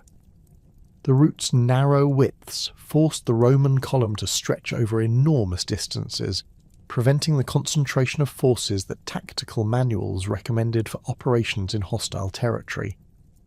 The path's winding courses also limited communication between different sections of the column, creating coordination challenges that would prove crucial when combat operations began. The first day's march proceeded without significant incident as Roman forces covered approximately 12 miles through increasingly dense forest terrain that gradually channeled their movement into narrow corridors between impassable obstacles. Arminius maintained his position near Varus's command group, providing guidance about route selection while offering reassurances about the security situation in surrounding territories. Germanic auxiliary units conducted reconnaissance operations that confirmed the absence of immediate threats while gathering intelligence about trail conditions and water sources that would influence subsequent movement decisions. The Roman camp established that evening followed standard defensive procedures, with earthwork fortifications and guard rotations that provided security against potential night attacks. The morning of September 10th brought deteriorating weather conditions that would significantly impact subsequent military operations. Heavy rains began before dawn, creating muddy conditions that slowed movement while reducing visibility throughout the forested terrain. The precipitation soaked through clothing and equipment, adding weight to soldiers' loads while creating discomfort that affected morale and physical performance. The rain also muffled sounds that might have provided warning of approaching enemies, while creating noise that masked the movements of hostile forces in surrounding forest areas. The terrain features that characterized the second day's march route gradually funneled the Roman column into increasingly restricted corridors that limited tactical options while creating ideal conditions for ambush operations. The path led through a series of narrow defiles between wooded hills and marshy lowlands, forcing the Roman formation to stretch over distances that prevented mutual support between different units. These geographic constraints eliminated the possibility of deploying into the battle formations that Roman tactical doctrine prescribed for combat operations, while creating opportunities for enemies to attack isolated portions of the column without facing coordinated Roman resistance. The first Germanic attacks began during the early afternoon of September the 10th, when small groups of warriors emerged from concealed positions to launch spear volleys against the Roman column's flanks before disappearing back into the forest depths. These initial assaults targeted specific points along the extended Roman formation, focusing on baggage train elements and auxiliary units that possessed less defensive capability than veteran legionary formations.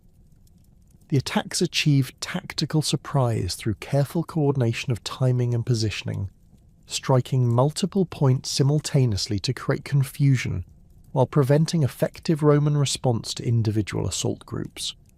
The Germanic tactical methods employed during these opening attacks demonstrated sophisticated understanding of Roman military capabilities and the terrain features that could negate imperial tactical advantages.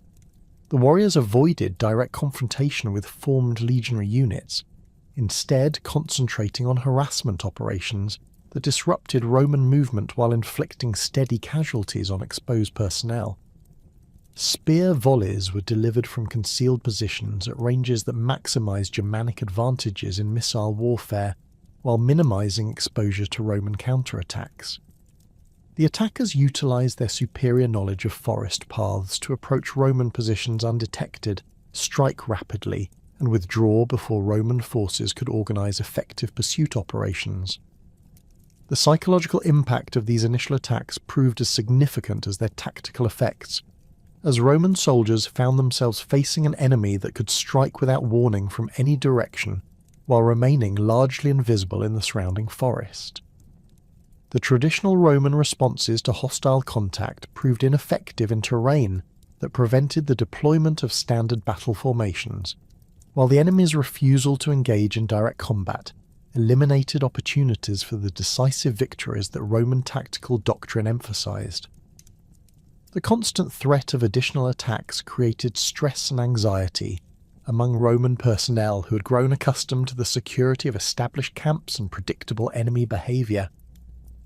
Varus's attempts to maintain march discipline and tactical cohesion faced increasing challenges as Germanic attacks intensified throughout the afternoon and evening of September 10th. The Roman commander ordered his forces to adopt defensive formations that could provide better protection against missile attacks, while maintaining forward movement toward their intended destination. These tactical adjustments required constant communication between different units along the extended column, creating additional coordination challenges in terrain that limited visibility and reliable signal transmission. The modified formations also reduced the Roman advance's speed, extending the time that forces remained exposed to continued Germanic harassment. The night encampment that Roman forces established on September the 10th reflected the deteriorating tactical situation that Varus's army faced as Germanic attacks continued throughout the hours of darkness. Standard Roman defensive procedures proved inadequate for the forest environment, where traditional earthwork fortifications could not provide comprehensive protection against enemies who possessed intimate knowledge of surrounding terrain features. Germanic warriors conducted probing attacks against Roman perimeter positions throughout the night, preventing rest while maintaining psychological pressure that affected morale and physical readiness for subsequent operations. The morning of September 11th revealed the full extent of Germanic coordination as attacks resumed with increased intensity and broader geographic scope. Multiple tribal contingents had positioned themselves along the Roman route of advance, creating a gauntlet of ambush positions that would subject Varus's forces to continuous assault throughout their attempted movement. The Germanic forces had established communication systems that enabled coordinated timing of attacks while maintaining the tactical flexibility that allowed individual warbands to exploit specific opportunities as they developed during combat operations. The Roman column's movement on September 11th became a fighting retreat as Germanic pressure intensified, while terrain features continued to restrict tactical options available to imperial forces. Legionary units attempted to maintain their traditional formations while advancing through increasingly narrow passages that prevented effective deployment of their superior discipline and equipment. The baggage train became a particular vulnerability as pack animals and civilian personnel struggled through muddy conditions while under constant threat of Germanic attack. The protection of non-combatants and essential supplies required substantial troop commitments that to reduce the forces available for offensive operations against Germanic positions. The collapse of Roman tactical cohesion accelerated throughout September 11th as continued Germanic attacks, deteriorating weather conditions, and challenging terrain combined to overwhelm imperial military capabilities. Individual units became separated from the main column as commanders made tactical decisions based on immediate local conditions rather than coordinated strategic planning. Communication between different elements of Varus's army broke down as traditional signal systems proved inadequate for forest warfare conditions, while Germanic attacks disrupted the messenger services that normally maintained command coordination during complex military operations. The final phase of the battle began during the early morning hours of September 12th, when Germanic forces launched coordinated assaults against multiple points along the disintegrating Roman column. These attacks represented the culmination of 3 days of careful positioning and tactical preparation, as tribal warriors had gradually surrounded the Roman forces while maintaining continuous pressure that prevented effective reorganization or strategic withdrawal. The Germanic assault combined traditional tribal warfare methods with tactical innovations that exploited specific Roman vulnerabilities that had been revealed during the previous days of combat operations. The coordinated Germanic assault that commenced at dawn on September 12th represented the culmination of Arminius's strategic planning and the complete collapse of Roman tactical advantages that had sustained imperial military dominance throughout the Mediterranean world. The tribal forces that emerged from concealed positions along multiple points of the Roman column had spent 3 days maneuvering into optimal attack positions while maintaining continuous pressure that prevented effective Roman reorganization. The Germanic warriors who now launched their final offensive numbered approximately 18,000 fighters drawn from the Cherusci, Marsi, Chatti, Bructeri, and Sicambri confederations. representing the largest coordinated Germanic military operation attempted against Roman forces since the Cimbrian invasions of the late 2nd century BC. The tactical execution of the Germanic assault demonstrated sophisticated understanding of Roman military vulnerabilities and the terrain features that could negate imperial advantages in equipment and training. Arminius had positioned his forces to exploit the narrow defiles and marshy ground that channeled Roman movement while preventing the deployment of standard legionary formations. The attack commenced simultaneously along a front extending nearly 2 miles, ensuring that no portion of the Roman column could provide mutual support to units under direct assault. Germanic warbands struck from elevated positions that provided tactical advantages while offering concealed withdrawal routes when Roman resistance proved more effective than anticipated. The Cherusci contingent under Arminius's direct command targeted the Roman command group, where Varus travelled with his staff officers and the legionary standards that represented imperial authority and military honour. These attacks focused on eliminating Roman leadership while capturing the symbolic objects that Germanic warriors recognised as sources of enemy power. The assault on the command section involved approximately 3,000 Cherusci warriors who had received specific training in coordinated infantry tactics that combined traditional Germanic fighting methods with innovations derived from Arminius's Roman military experience. The attack formation utilised the wedge-shaped cuneus that concentrated experienced warriors at the point of contact, while providing mass and momentum through younger fighters positioned behind the veteran spearmen.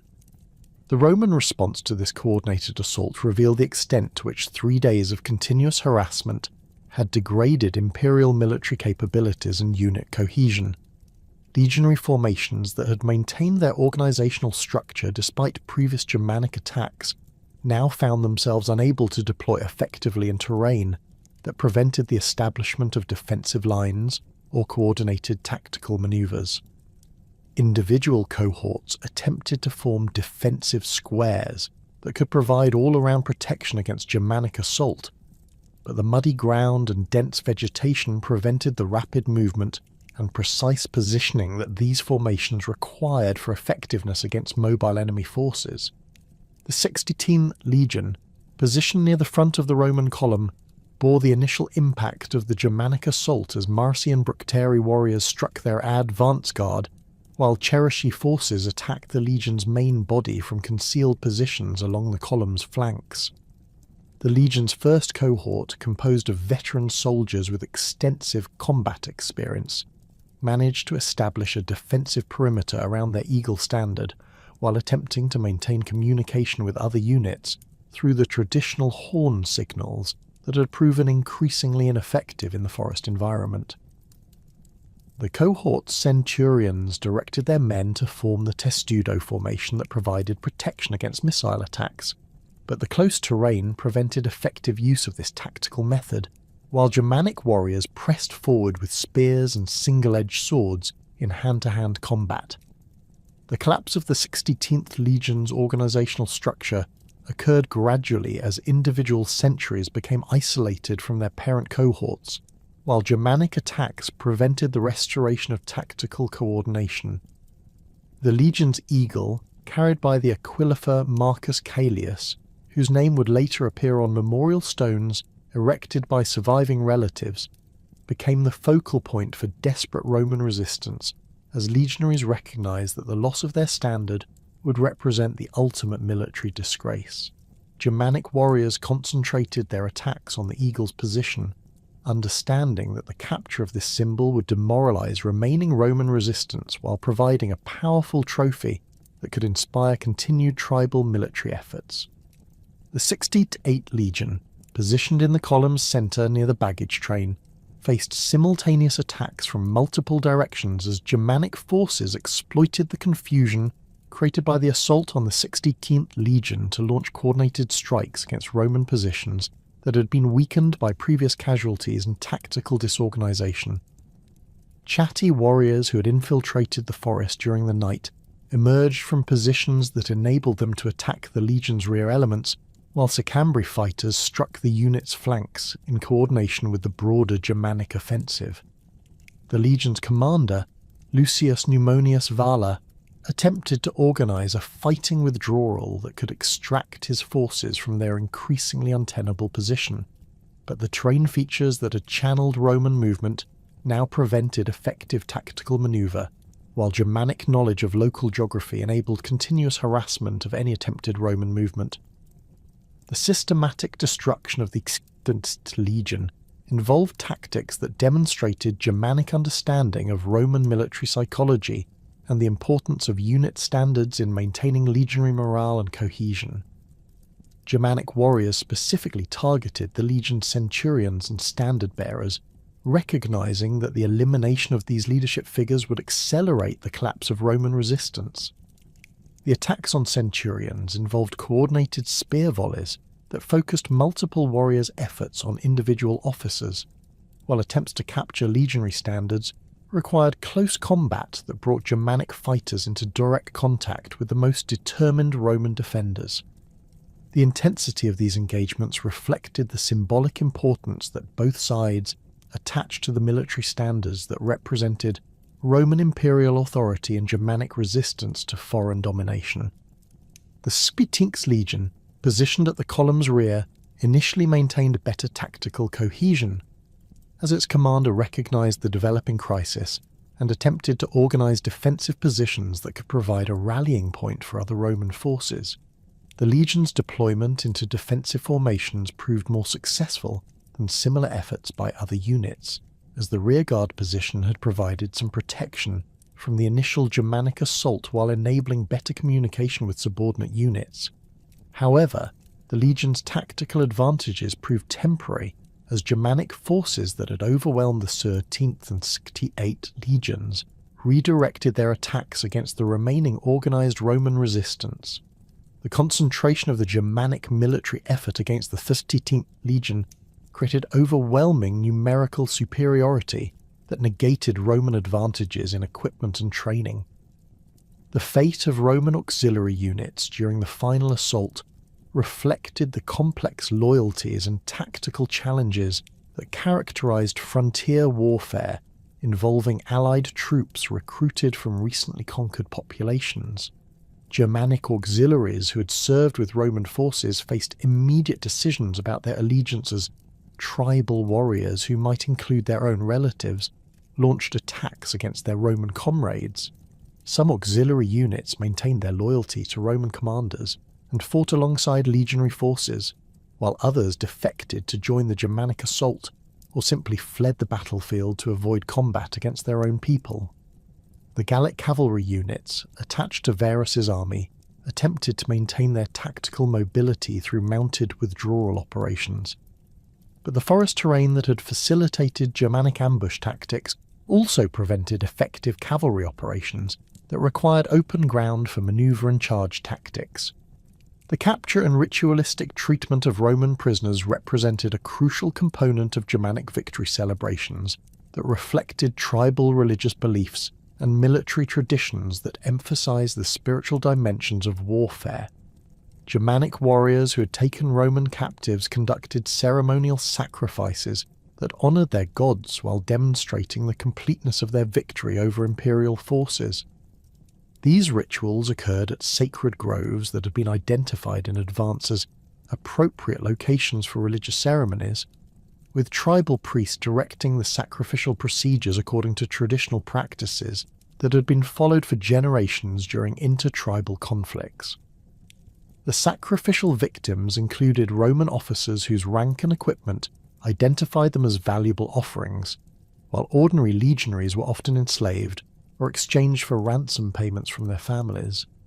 The systematic destruction of Roman military equipment represented both practical and symbolic aspects of Germanic victory, as tribal warriors stripped battlefield casualties of their weapons and armour while conducting ritualistic destruction of objects that represented Roman imperial authority. Germanic smiths who accompanied the tribal forces identified Roman weapons and armour that could be adapted for Germanic use, while religious considerations required the destruction of objects that possessed spiritual significance for Roman military units. Legionary standards received particular attention as Germanic warriors recognized these symbols as sources of Roman military power that required ritualistic neutralization to prevent their continued influence over tribal affairs. Varus's suicide during the final hours of the battle reflected the Roman military tradition that required commanders to accept personal responsibility for catastrophic defeats while avoiding the dishonor of capture by enemy forces. The governor's death occurred in his command tent as Germanic warriors overran the remaining Roman positions, with Varus choosing to fall on his sword rather than face the humiliation of captivity and the political consequences that would have resulted from his survival. The loss of a governor of consular rank represented an unprecedented disaster for Roman imperial prestige, as no previous provincial commander of equivalent status had been killed during military operations against barbarian enemies. Varus's death eliminated the senior Roman leadership that might have organized continued resistance while providing Germanic forces with confirmation of their complete victory over imperial authority in the region. The broader implications of losing 3 entire legions extended far beyond the immediate military consequences to encompass political, economic, and psychological effects that would influence Roman policy for generations. The destruction of the Sextitine, Sextitiae, and Disticicitine legions represented the loss of approximately 15,000 veteran soldiers whose training and experience could not be easily replaced, while the elimination of their officer corps removed institutional knowledge and leadership capabilities that had been developed through years of frontier service. The financial cost of replacing these military units would strain imperial resources, while the political ramifications would affect Augustus's domestic authority and foreign policy throughout the remaining years of his reign. The immediate Germanic treatment of the battlefield reflected tribal customs regarding the distribution of spoils and the commemoration of military victories that would influence intertribal relationships for years following the battle. Germanic warriors systematically stripped Roman casualties of their equipment and personal possessions, with distribution procedures that followed traditional protocols for sharing spoils among tribal confederations that had participated in the victory. Weapons and armour that could be adapted for Germanic use were allocated to individual warriors based on their contributions to the battle, while precious metals and luxury items were reserved for tribal leaders who would use these resources to reward their followers and maintain the political alliances that had enabled a coordinated resistance effort. The recovery of Roman military equipment provided Germanic tribes with substantial quantities of iron weapons and armour that would enhance their military capabilities during subsequent conflicts with imperial forces. Roman gladii and spatha represented superior metallurgy and weapon design that Germanic smiths could study and reproduce, while legionary armour provided protection that exceeded traditional Germanic defensive equipment. The captured Roman engineering tools and siege equipment offered insights into imperial military technology that could be adapted for Germanic defensive preparations, while Roman military manuals and administrative documents provided intelligence about imperial strategic planning and tactical procedures. The symbolic destruction of Roman military standards involved elaborate ceremonies that demonstrated Germanic religious beliefs about the spiritual aspects of warfare and the importance of neutralizing enemy sources of supernatural power. Tribal priests conducted rituals that involved the dismantling of legionary eagles and cohort standards, with the precious metals and decorative elements being redistributed according to religious protocols that honoured Germanic gods while eliminating Roman spiritual influences. These ceremonies occurred at sacred sites throughout Germanic territory, ensuring that tribal communities that had not participated directly in the battle could witness the destruction of Roman imperial symbols and understand the completeness of the Germanic victory. The treatment of Roman civilian personnel who had accompanied Varus's army reflected Germanic attitudes toward non-combatants and the economic opportunities that captives represented for tribal communities. Merchants, administrators, and camp followers who survived the battle faced enslavement or ransom demands that would provide ongoing economic benefits for their Germanic captors. The specialized skills that some civilians possessed, particularly those involving metalworking, engineering, or administrative capabilities, made them valuable assets for tribal communities that could utilize Roman technical knowledge for their own purposes. The integration of Roman captives into Germanic society would introduce new technologies and administrative methods that would influence tribal development for generations following the Teutoburg Forest victory. The first fragmentary reports of disaster in Germania reached Augustus through the imperial post system in early October 9th AD, carried by exhausted cavalry messengers who had ridden relentlessly from the Rhine frontier with news that would fundamentally alter the trajectory of Roman imperial policy. These initial dispatches, composed by surviving officers who had witnessed the destruction from Rhine garrison positions, contained only the barest details about the scale of the catastrophe that had befallen Varus's army. The messages confirmed that 3 entire legions had been annihilated in the Teutoburg Forest, but the full implications of this unprecedented military disaster would only become apparent as additional intelligence reached the imperial capital through subsequent weeks. Augustus received the devastating news while conducting routine administrative business in his private study on the Palatine Hill, surrounded by the marble statues and Greek artwork that reflected his cultural preferences and political achievements. The emperor's immediate reaction, witnessed by several court officials and later recorded by imperial biographers, demonstrated the profound psychological impact that the Germanic disaster inflicted on the aging ruler who had spent decades carefully constructing Roman military supremacy. Augustus reportedly struck his head against the doorframe of his study while crying out the famous lament that would echo through Roman historical memory, Quinctilii Varus, legiones red. Quinctilius Varus, give me back my legions. The personal grief that overwhelmed Augustus reflected not only the military significance of losing 3 veteran legions, but also the emotional bonds that connected the emperor to soldiers who had served imperial interests throughout his reign. Many officers and centurions who perished in the Teutoburg Forest had participated in the campaigns that established Augustus's political authority, fighting in the civil wars that ended the Roman Republic and the foreign conquests that expanded imperial boundaries. The emperor had personally awarded decorations to some of these men during victory celebrations in Rome, creating personal relationships that made their deaths feel like family losses rather than abstract military casualties.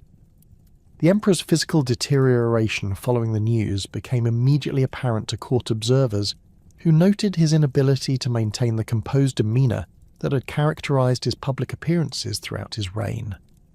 Augustus ceased his regular morning receptions for senators and foreign ambassadors, while cancelling the public festivals and ceremonial appearances that normally occupied much of his daily schedule.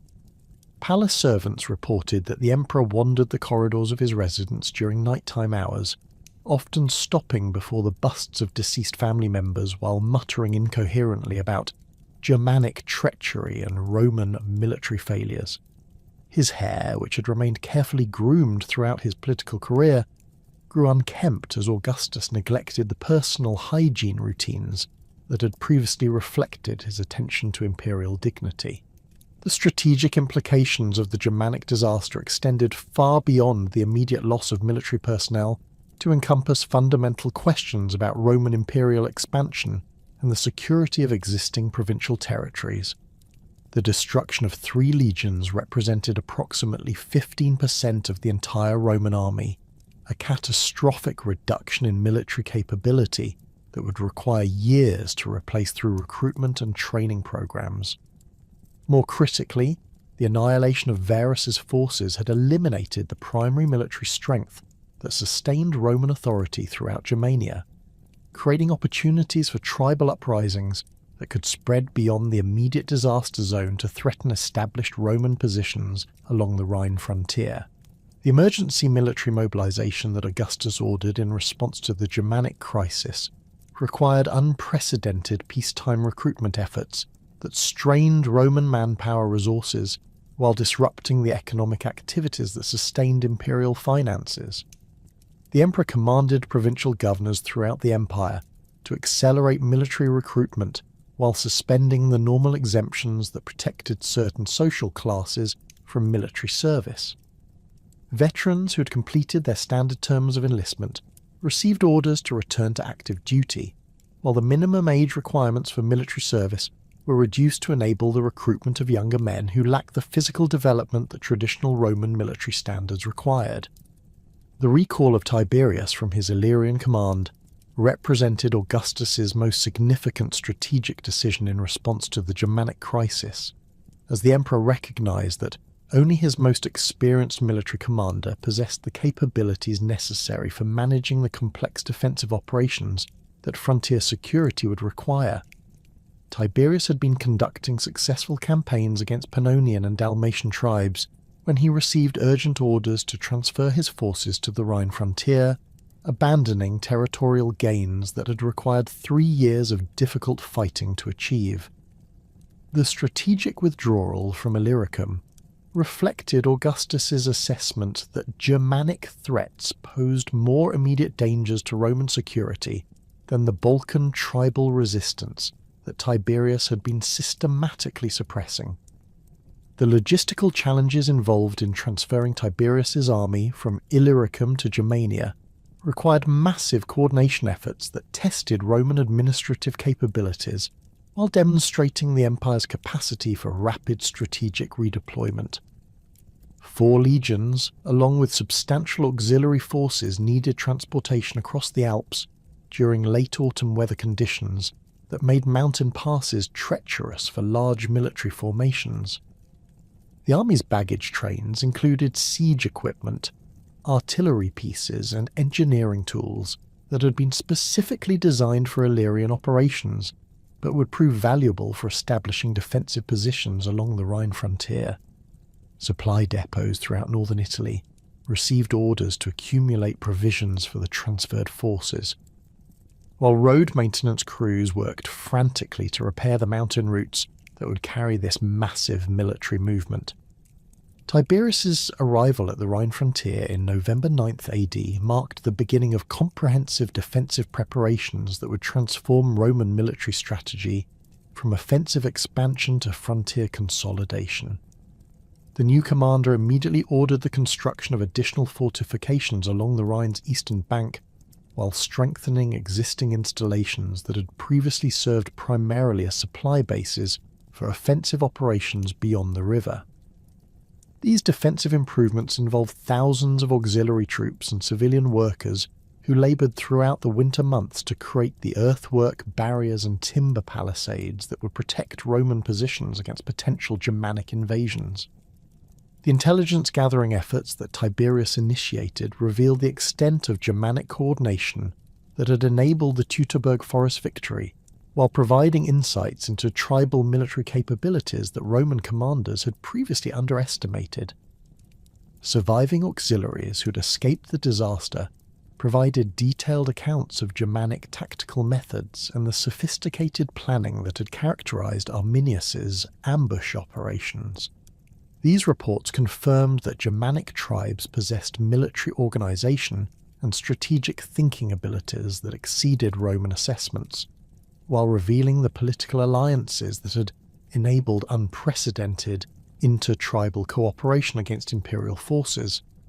The psychological impact of the Germanic disaster on Rhine frontier garrisons required immediate attention from Roman commanders, who recognized that demoralized troops would prove ineffective against Germanic attacks. Legionary units that had maintained security along the Rhine for years without facing serious military challenges now confronted the reality that Germanic tribes possessed the capability to destroy entire Roman armies through coordinated resistance operations. Tiberius addressed these morale problems through increased training exercises that restored confidence in Roman tactical superiority, while implementing security measures that reduced the vulnerability of frontier positions to surprise attacks. The political ramifications of the Teutoburg Forest disaster reverberated throughout Roman governmental institutions as senators and other aristocratic leaders questioned the strategic wisdom of continued Germanic expansion efforts. Conservative political factions that had previously supported Augustus's foreign policy initiatives now argued for defensive strategies that would consolidate existing territorial gains, rather than pursuing additional conquests that might result in similar catastrophes. These political debates occurred within the broader context of succession planning, as Augustus's advancing age raised questions about imperial continuity and the military capabilities of potential heirs who lacked the emperor's extensive combat experience. The senatorial discussions regarding Germanic policy revealed fundamental disagreements about Roman imperial strategy and the appropriate balance between military expansion and territorial consolidation. Supporters of continued offensive operations argued that abandoning Germanic conquest would encourage tribal resistance throughout the frontier regions, while demonstrating Roman weakness to potential enemies throughout the empire. Conservative senators countered that the enormous costs of Germanic campaigns exceeded the potential benefits of territorial acquisition, particularly given the region's limited agricultural productivity and the military commitments that permanent occupation would require. The financial implications of the Germanic disaster extended beyond the immediate costs of replacing lost military equipment and personnel to encompass broader questions about imperial fiscal policy and the economic sustainability of continued expansion efforts. The destruction of 3 legions had eliminated substantial investments in military training and equipment, while requiring emergency expenditures for defensive preparations that would strain imperial finances. The tribute revenues that Roman administrators had expected to collect from pacified Germanic territories would never materialize, while the costs of maintaining enlarged frontier garrisons would continue indefinitely without generating compensating economic benefits. The propaganda efforts that Augustus initiated to minimize the disaster's impact on Roman prestige required careful attention to both domestic and international audiences who would interpret the Germanic victory according to their own political interests. Within Rome itself, imperial propagandists emphasized the treacherous nature of Germanic tactics while highlighting the heroic resistance that Roman forces had maintained despite overwhelming odds. These narratives portrayed the Teutoburg Forest battle as a temporary setback caused by enemy deception rather than fundamental weaknesses in Roman military capabilities or strategic planning. The international implications of Roman military failure in Germania created diplomatic challenges throughout the empire as client kingdoms and tribal allies reassessed their relationships with imperial authority. Gallic tribal leaders who had maintained loyalty to Rome despite cultural connections to Germanic confederations now faced pressure from their own populations to reconsider their political alignments. The Germanic victory had demonstrated that Roman military power could be defeated through coordinated resistance, providing inspiration for potential uprisings throughout the frontier regions where imperial control remained tenuous. The religious dimensions of Roman response to the Germanic disaster reflected the spiritual beliefs that connected military success with divine favour and the importance of maintaining proper relationships with the gods who protected imperial interests. Augustus ordered special sacrificial ceremonies at major temples throughout Rome, while consulting the Sibylline books for guidance about appropriate responses to the crisis. These religious observances served both spiritual and political functions, demonstrating imperial piety while providing opportunities for public displays of confidence that could counter the demoralization that military defeat might inspire among Roman citizens. The memorial arrangements for the destroyed legions presented complex challenges as Roman tradition required proper burial ceremonies for fallen soldiers, while the Germanic victory had prevented the recovery of most casualties from the battlefield. Augustus ordered the construction of commemorative monuments in Rome that would honour the deceased legionaries while avoiding explicit acknowledgement of the defeat's magnitude. These memorials emphasised the soldiers' loyalty and courage while minimising references to the tactical failures that had enabled Germanic victory. The emperor also established pension arrangements for the families of deceased officers, demonstrating imperial concern for military personnel while maintaining the loyalty of surviving troops who observed these generous provisions. The recruitment campaigns that followed the Germanic disaster required fundamental changes to Roman military service policies, as traditional volunteer enlistment proved insufficient to replace the enormous personnel losses that the destroyed legions represented. Augustus authorized the conscription of Roman citizens who had previously been exempt from military service, while extending recruitment efforts to include populations that had traditionally been excluded from legionary service. These policy changes reflected the desperate manpower situation that the empire faced while establishing precedents that would influence Roman military organization for subsequent generations. The training programs developed for replacement legions incorporated lessons learned from the Teutoburg Forest disaster, while maintaining the tactical traditions that had enabled Roman military success throughout the Mediterranean world. New recruits received enhanced instruction in forest warfare and irregular tactics that would prepare them for the challenging conditions that characterized Germanic military operations. These training modifications acknowledged the unique requirements of frontier warfare while preserving the disciplined formations and standardized equipment that remained essential for Roman tactical effectiveness against conventional enemies. The defensive strategy that emerged from Roman responses to the Germanic crisis represented a fundamental shift from the expansionist policies that had characterized Augustus's early reign to consolidation efforts that emphasized the protection of existing territorial gains.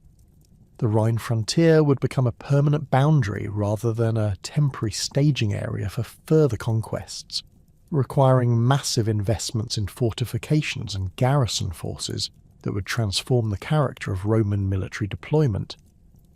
This strategic reorientation reflected both the practical constraints imposed by Germanic resistance and the political realities that limited imperial willingness to accept additional risks comparable to the Teutoburg Forest catastrophe. The strategic reorientation that followed the Teutoburg Forest disaster created immediate demands for military leadership capable of restoring Roman prestige while implementing the defensive consolidation that Augustus had reluctantly accepted as necessary for imperial security. The emperor's selection of Germanicus Julius Caesar for command of the Rhine armies in 13 AD represented a calculated decision that balanced political considerations with military requirements, as the young general possessed both the aristocratic credentials necessary for commanding major military operations and the tactical competence that frontier warfare demanded.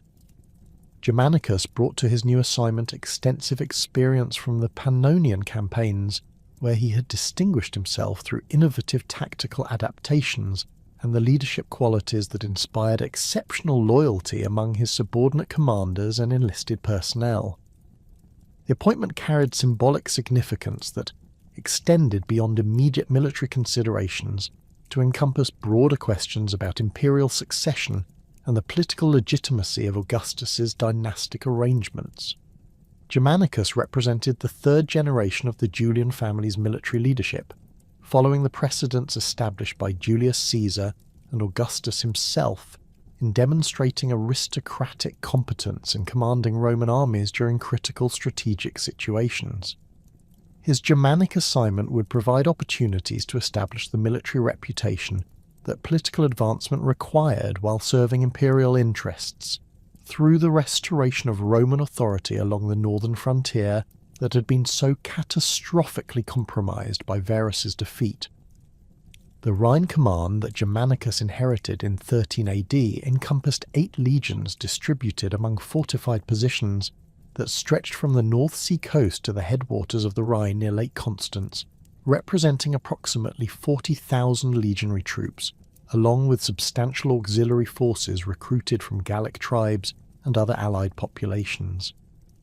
These military units had spent the previous 4 years conducting defensive operations that prevented Germanic raids across the Rhine, while maintaining the territorial integrity of Roman Gaul against tribal incursions that might have exploited the power vacuum created by the Teutoburg Forest victory. The defensive posture that characterized Rhine frontier operations since 9 AD had preserved Roman territorial control while creating opportunities for the systematic military preparations that would enable future offensive operations against Germanic tribal confederations. The systematic preparation that Germanicus initiated for retaliatory campaigns against Germania required comprehensive analysis of the tactical failures that had enabled the Teutoburg Forest disaster, while developing countermeasures that could prevent similar catastrophes during future offensive operations. Intelligence reports compiled from surviving auxiliaries and reconnaissance missions revealed the sophisticated coordination that Arminius had achieved among tribal confederations, while identifying the specific tactical methods that had proven effective against Roman military formations in forested terrain. These assessments provided the foundation for training programs that would prepare Roman forces for the unique challenges that Germanic warfare presented, while maintaining the disciplined formations that remained essential for Roman tactical effectiveness. The logistical infrastructure that supported Germanicus's offensive preparations involved massive construction projects that transformed Rhine frontier installations from defensive positions into forward operating bases capable of sustaining major military campaigns beyond the river. Engineering units constructed expanded harbour facilities at Mogontiacum and Colonia Agrippina that could accommodate the river fleet operations essential for penetrating Germanic territory through waterway access routes that avoided the forest paths where Varus's army had been destroyed. These harbour improvements included specialised docking facilities for shallow draft vessels designed specifically for riverine operations, along with warehouses and supply depots that could accumulate the provisions necessary for extended campaigns in territories that lack the agricultural surplus to support large military formations. The Rhine fleet expansion that accompanied these infrastructure improvements represented one of the most significant naval construction programs undertaken during Augustus's reign, involving the production of hundreds of specialized vessels designed for the unique requirements of riverine warfare in Germanic territorial waters. Roman shipwrights adapted Mediterranean naval technology to create flat-bottomed galleys that could navigate the seasonal variations in river depth while carrying substantial loads of troops and equipment. These vessels incorporated defensive features that provided protection against Germanic missile attacks, while maintaining the maneuverability necessary for rapid deployment and extraction operations in hostile territory.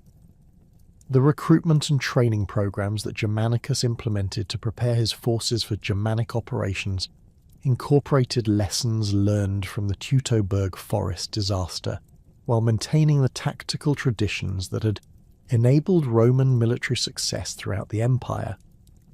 New legionary recruits received enhanced instruction in forest warfare techniques that emphasized small unit coordination and individual initiative rather than the rigid formations that had proven vulnerable to Germanic ambush tactics. These training modifications included extensive practice in rapid deployment from marching columns into defensive formations suitable for forest combat, along with specialized instruction in recognizing and countering the harassment tactics that Germanic warriors had employed so effectively against Varus's army. The intelligence networks that Germanicus established throughout Germanic territory required careful cultivation of informants who could provide reliable information about tribal political dynamics and military preparations while avoiding the deception tactics that had enabled Arminius' successful ambush operations. Roman agents recruited Germanic merchants and refugees who possessed detailed knowledge of tribal territories and political relationships, while establishing communication systems that could relay information rapidly to Roman commanders without compromising source security. These intelligence operations revealed the continuing political divisions among Germanic tribes that could be exploited through diplomatic initiatives designed to isolate Arminius and his allies from potential supporters. The first major offensive that Germanicus launched in 14 AD targeted the Marsi Confederation, whose territory lay east of the Rhine between the Ruhr and Lippe rivers. representing one of the tribal groups that had participated most actively in the Teutoburg Forest ambush. The campaign commenced with coordinated river and overland movements that demonstrated the tactical innovations Germanicus had developed for Germanic operations, utilizing the Rhine fleet to transport substantial forces directly into Marsi territory while avoiding the forest routes that had proven so dangerous for Roman armies. The amphibious assault achieved tactical surprise through careful timing and coordination, enabling Roman forces to establish secure beachheads before Germanic defenders could organize effective resistance. The systematic destruction that characterized Roman operations against the Marsi reflected both tactical necessity and the psychological warfare that Germanicus employed to demonstrate the consequences of resistance to Roman authority. Roman forces conducted methodical devastation of Marsi settlements, agricultural areas, and religious sites that served as focal points for tribal identity and political organization. The destruction of sacred groves where tribal assemblies convened eliminated the meeting places where Germanic political coordination occurred, while the capture and execution of tribal leaders removed the experienced war chiefs who possessed the military knowledge necessary for organizing future resistance operations. The recovery of one of the lost legionary eagles during the Marsi campaign provided powerful symbolic validation for Roman revenge operations, while demonstrating that Germanic tribal confederations could not maintain permanent possession of the military standards that represented imperial authority. The eagle of the 14th Legion, discovered in a Marsi sacred grove where it had been displayed as a trophy of Germanic victory, became the focal point for elaborate ceremonial observances that restored Roman military morale, while providing propaganda opportunities that could counter the demoralization caused by the Teutoburg Forest disaster. The standards recovery enabled Germanicus to claim that Roman honour had been partially restored through successful military action against the tribes responsible for previous humiliations. The winter preparations that followed the Marsi campaign involved comprehensive planning for expanded operations that would systematically target each tribal confederation that had participated in the Teutoburg Forest ambush, while demonstrating Roman military capabilities to neutral Germanic populations who might be considering resistance activities. Germanicus utilized the seasonal suspension of major military operations to conduct detailed reconnaissance of Germanic territory, gathering intelligence about tribal military capabilities and political relationships that would influence subsequent campaign planning. These preparatory activities included the construction of forward supply depots and the establishment of communication networks that would enable coordinated operations across multiple tribal territories during the following campaign season. The 15 AD campaigns represented the culmination of Germanicus's systematic approach to Germanic warfare, involving coordinated operations against multiple tribal confederations that demonstrated Roman tactical adaptability, while achieving significant territorial objectives. The primary offensive targeted Cherushi territory along the Weser River, striking directly at Arminius's tribal base, while attempting to capture or eliminate the Germanic leader whose tactical innovations had enabled the Teutoburg Forest victory. Roman forces advanced along multiple axes that prevented Germanic concentration of defensive forces while maintaining communication and mutual support capabilities that had been lacking during Varus's fatal march. The Battle of Idistaviso, fought near the Weser River in late spring of 15 AD, demonstrated both the tactical improvements that Germanicus had achieved in Roman Germanic operations and the continuing challenges that forest warfare presented for imperial military formations. Germanic forces under Arminius's command attempted to repeat the ambush tactics that had proven successful in the Teutoburg Forest, but Roman tactical adaptations and improved intelligence prevented the complete surprise that had characterized the earlier disaster. The engagement resulted in significant Germanic casualties, while enabling Roman forces to maintain tactical cohesion and achieve their immediate operational objectives, though Arminius himself escaped capture despite suffering serious wounds during the fighting. The systematic devastation that accompanied Roman military operations throughout 15 AD extended beyond immediate tactical objectives to encompass broader strategic goals that emphasized the long-term consequences of resistance to imperial authority. Roman forces conducted comprehensive destruction of Germanic agricultural infrastructure, including the burning of grain stores and the slaughter of livestock that tribal communities required for survival through winter months. These operations created humanitarian crises that forced Germanic populations to choose between continued resistance and submission to Roman demands for tribute and political subordination. The recovery of the 68 Legion's Eagle during operations against the Bructeri provided additional symbolic validation for Roman revenge campaigns, while demonstrating the systematic nature of Germanicus's approach to restoring imperial prestige. The discovery of this second legionary standard in another sacred grove confirmed Germanic religious practices regarding the treatment of captured Roman military symbols, while providing opportunities for ceremonial observances that reinforced Roman military morale. The Eagle's recovery enabled Germanicus to claim substantial progress toward avenging the Teutoburg Forest disaster, while maintaining political support for continued offensive operations. The 16 AD campaigns marked the final major Roman offensive operations beyond the Rhine, representing both the tactical pinnacle of Germanicus's Germanic strategy and the strategic limitations that would ultimately force imperial abandonment of permanent conquest objectives. The campaign season commenced with elaborate preparations that involved the largest Roman military force assembled for Germanic operations since Varus's disaster, including elements from multiple legions along with substantial auxiliary contingents and the complete Rhine fleet that had been developed specifically for these operations. The scale of Roman military commitment demonstrated imperial determination to achieve decisive results, while acknowledging that future opportunities for comparable operations would be limited by political and financial constraints. The naval operations that characterized the 16 AD campaigns represented innovative applications of Roman maritime technology to riverine warfare conditions that had not previously been attempted on such a massive scale. Germanicus utilized the Rhine fleet to transport entire legions directly to Germanic coastal regions near the Ems River mouth, establishing secure bases that could support extended operations while avoiding the overland routes that remained vulnerable to Germanic ambush tactics.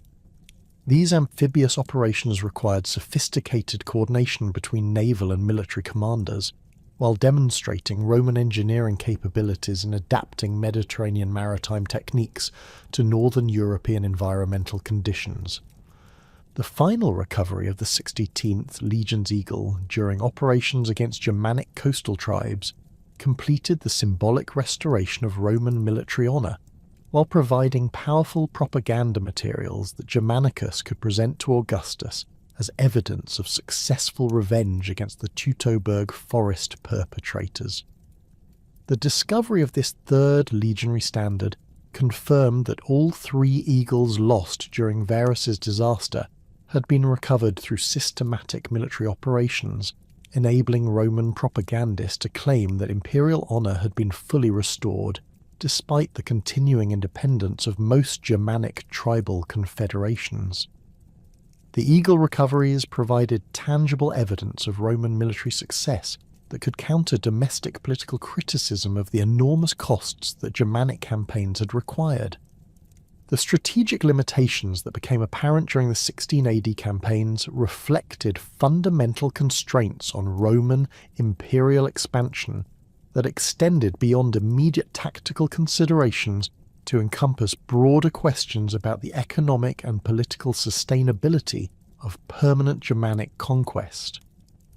The vast distances involved in maintaining supply lines to forward operating bases required enormous logistical commitments that strained imperial resources while providing limited strategic benefits. Germanic territory lacked the urban centres and agricultural surplus that had made Mediterranean conquest profitable for Roman administration, while the tribal political structures that characterized Germanic society proved resistant to the administrative methods that had enabled successful Roman provincial government elsewhere. The political opposition that emerged in Rome regarding continued Germanic operations reflected senatorial concerns about the enormous costs of these campaigns relative to their limited territorial achievements and economic benefits. Conservative political factions argued that Germanicus's operations, while tactically successful, had failed to achieve the permanent conquest objectives that would justify their massive resource requirements. These critics emphasized that Germanic tribal confederations retained their political independence and military capabilities despite suffering significant casualties during Roman revenge campaigns, suggesting that permanent occupation would require military commitments that exceeded imperial capacity for indefinite maintenance. Augustus's decision to recall Germanicus and terminate major offensive operations beyond the Rhine represented imperial acknowledgement that Germanic conquest exceeded practical Roman capabilities, while recognizing that symbolic objectives regarding military honor had been sufficiently achieved through the successful revenge campaigns. The emperor's strategic assessment concluded that the Rhine frontier provided adequate security for Roman Gaul, while offering defensive advantages that could be maintained with substantially reduced military commitments compared to the forces required for permanent Germanic occupation. This strategic reorientation reflected both practical constraints imposed by Germanic resistance and political realities that limited imperial willingness to accept the enormous ongoing costs that successful conquest would have required. The establishment of the Rhine as a permanent imperial frontier, rather than a temporary staging area for further eastward expansion, represented one of the most significant strategic decisions of Augustus's reign, fundamentally altering Roman imperial policy from unlimited expansion to selective consolidation of existing territorial gains. This strategic reorientation, forced by the catastrophic events in the Teutoburg Forest and the subsequent recognition of Germanic resistance capabilities, created immediate and lasting consequences that would shape the trajectory of Roman imperial development for the next 4 centuries. The abandonment of the Elbe frontier objective represented not merely a tactical adjustment, but a fundamental acknowledgement that Roman military and administrative capabilities possessed practical limitations that could not be overcome through traditional imperial methods of conquest and occupation. The immediate administrative consequences of this strategic shift required comprehensive reorganization of Roman military deployment and frontier management systems throughout northern Europe. The 8 legions that had been concentrated along the Rhine for offensive operations beyond the river now assumed permanent defensive responsibilities that transformed their organizational structures and tactical training programs. These military units established elaborate fortification systems that extended along the Rhine's entire course, from its headwaters in the Alps to its mouth at the North Sea, creating an integrated defensive network that could monitor and control Germanic tribal movements while preventing large-scale raids into Roman Gaul. The construction of permanent stone fortifications replaced the temporary timber installations that had previously characterized Rhine frontier positions, demonstrating imperial commitment to indefinite maintenance of this defensive line. The economic implications of frontier consolidation extended beyond immediate military costs to encompass broader questions about imperial fiscal policy and the relationship between territorial expansion and revenue generation. The Germanic territories that Rome had abandoned represented substantial potential sources of tribute, agricultural production, and mineral extraction that would never contribute to imperial finances. The iron deposits of central Germania, the amber trade routes that connected the Baltic coast with Mediterranean markets, and the agricultural surplus that systematic Roman administration might have developed remained beyond imperial control. These lost economic opportunities forced imperial administrators to intensify exploitation of existing provincial territories while seeking alternative sources of revenue that could compensate for the abandoned Germanic resources. The psychological impact of accepting permanent limitations on Roman expansion created profound changes in imperial ideology and the cultural narratives that sustained Roman political authority.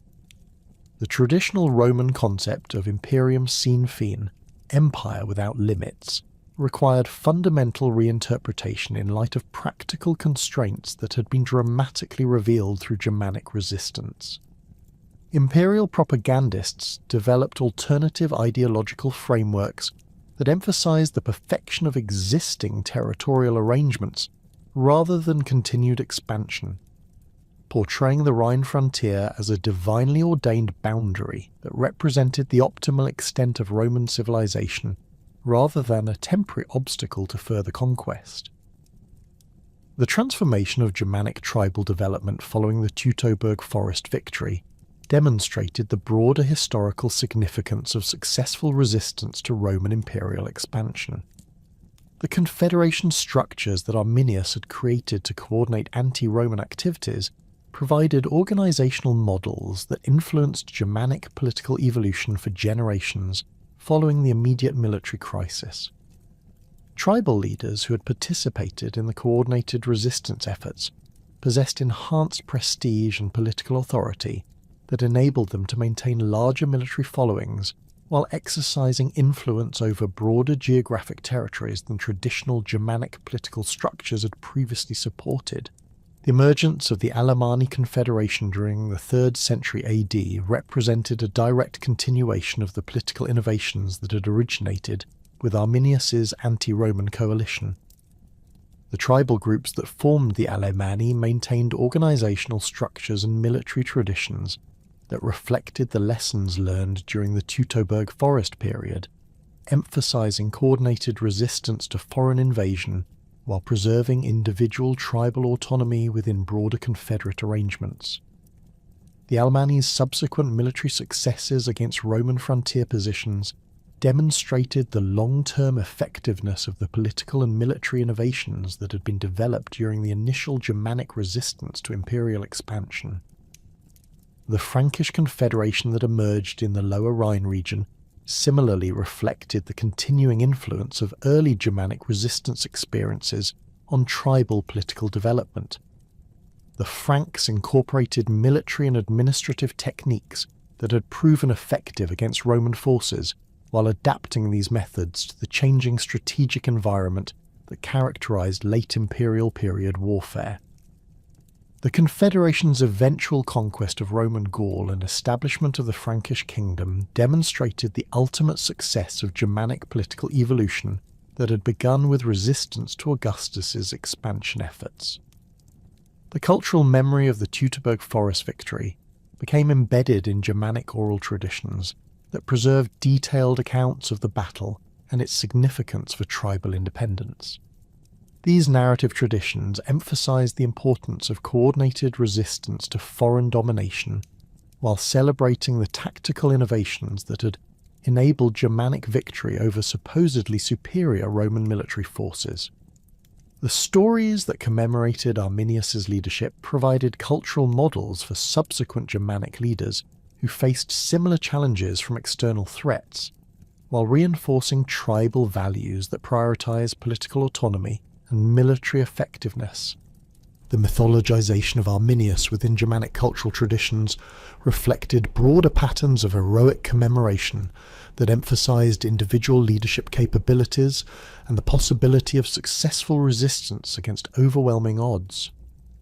These mythological narratives transformed the historical Arminius into a symbolic figure who represented Germanic virtues and the cultural values that distinguish tribal societies from foreign civilizations. The legendary accounts of the Teutoburg Forest battle emphasize supernatural elements and divine intervention that enhance the story's emotional impact while providing religious validation for Germanic independence. The rediscovery of Arminius during the German nationalist movements of the 18th and 19th centuries demonstrated the continuing political relevance of early Germanic resistance to foreign domination.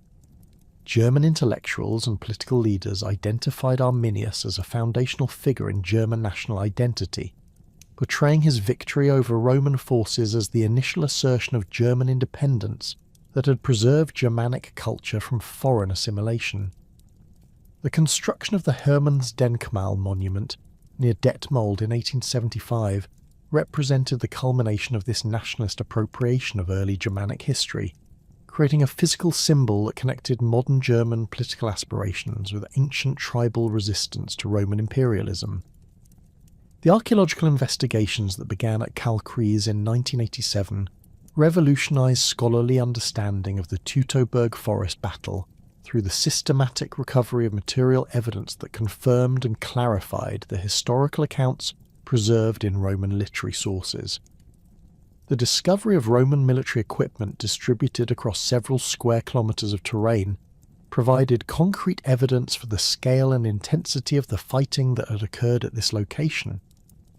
The artefacts recovered from the site included legionary armour, weapons and personal equipment that demonstrated the high quality of Roman military technology while revealing the circumstances of its capture by Germanic forces. The numismatic evidence discovered at Kalkries provided crucial chronological indicators that confirmed the site's identification with Varus's disaster, while revealing details about the battle's progression that were not preserved in historical sources. Roman coins bearing the portraits of Augustus and other imperial family members established the temporal context of the site's occupation, while the distribution patterns of these coins across the battlefield indicated the movements of Roman forces during the fighting. The discovery of coins that had been deliberately damaged or modified suggested Germanic ritual practices associated with the treatment of captured Roman property. The analysis of human remains recovered from Kalkries revealed important information about the composition of Varus's army and the nature of the fighting that occurred during the battle. Skeletal evidence indicated that Roman casualties included individuals of various ages and physical conditions, confirming historical accounts that described the presence of civilian personnel and non-combatants among the forces that accompanied Varus's expedition. The distribution of human remains across the site demonstrated the chaotic nature of the final fighting, with evidence of individual combat encounters scattered throughout the battlefield area. The environmental archaeology conducted at Kalkries provided insights into the landscape conditions that had influenced the battle's outcome, while revealing the ecological context of early 1st century Germanic territory. Pollen analysis and soil studies indicated that the region had been heavily forested during the Roman period, confirming the environmental factors that had contributed to Germanic tactical advantages. The identification of ancient watercourses and marshy areas revealed the geographic constraints that had channeled Roman movement while providing concealment for Germanic ambush positions. The ongoing archaeological work at Kalkries continues to yield new evidence that enhances understanding of the Teutoburg Forest battle while demonstrating the value of material culture studies for illuminating historical events that are incompletely documented in literary sources. Recent discoveries have included additional Roman military equipment, Germanic artifacts that reveal tribal material culture, and environmental evidence that clarifies the seasonal timing and weather conditions that influenced the battle's progression. These archaeological investigations have established Kalkries as one of the most important ancient battlefield sites in Europe while providing methodological models for the study of other historical conflicts. The scholarly debates that have emerged from the Kalkries archaeological evidence reflect broader questions about the interpretation of material culture and its relationship to historical narratives preserved in literary sources. Some researchers have questioned whether the archaeological evidence definitively confirms the site's identification with the Teutoburg Forest battle, arguing that the material remains could represent other conflicts between Roman and Germanic forces during the early imperial period. These interpretive discussions have stimulated additional research while demonstrating the complexity of correlating archaeological and historical evidence. The public interpretation of the Kalkries site has created opportunities for broader educational programs that connect archaeological research with historical understanding while addressing the political implications of Germanic resistance to Roman expansion. The museum and visitor centre established at the site provide accessible presentations of the archaeological evidence while placing the Teutoburg Forest battle within its broader historical context. These interpretive programs emphasise the scientific methods used in archaeological investigation, while avoiding the nationalist interpretations that had previously characterised German approaches to early Germanic history. The international significance of the Teutoburg Forest battle extends beyond its immediate impact on Roman imperial policy to encompass broader questions about the dynamics of imperial expansion and the factors that determine the success or failure of conquest efforts. The Germanic victory demonstrated that technological and organisational advantages possessed by imperial powers could be negated through effective use of local geographic knowledge and coordinated resistance strategies. These lessons have influenced modern military thinking about irregular warfare and the challenges that conventional forces face when operating in unfamiliar terrain against determined local opposition. The comparative analysis of the Teutoburg Forest battle with other instances of successful resistance to imperial expansion has revealed common patterns in the factors that enable smaller societies to defeat larger military forces. The importance of unified leadership, detailed knowledge of local terrain, effective intelligence gathering, and coordinated timing appear consistently in historical examples of successful resistance to imperial conquest. These comparative studies have enhanced understanding of the conditions that favour irregular warfare while providing insights into the limitations of conventional military power. The legacy of the Teutoburg Forest extends far beyond its immediate historical context to encompass fundamental questions about the nature of imperial power and the possibilities for successful resistance to foreign domination. The battle demonstrated that even the most sophisticated imperial military systems possessed vulnerabilities that could be exploited through innovative tactical approaches and coordinated political action. This lesson has continued to inspire resistance movements throughout history, while providing strategic insights that remain relevant for contemporary conflicts involving asymmetric warfare between conventional forces and irregular opponents. The transformation of Roman imperial strategy following the Teutoburg Forest disaster established precedents for defensive consolidation that would characterize imperial policy for the remainder of Rome's existence. The Rhine frontier became the model for subsequent frontier systems that emphasized permanent defensive positions rather than continued territorial expansion, while the military and administrative innovations developed for frontier management influenced imperial policy throughout the empire. The acceptance of practical limitations on Roman expansion represented a fundamental shift in imperial ideology that acknowledged the finite nature of imperial power while establishing the strategic frameworks that would sustain Roman authority for the next 4 centuries.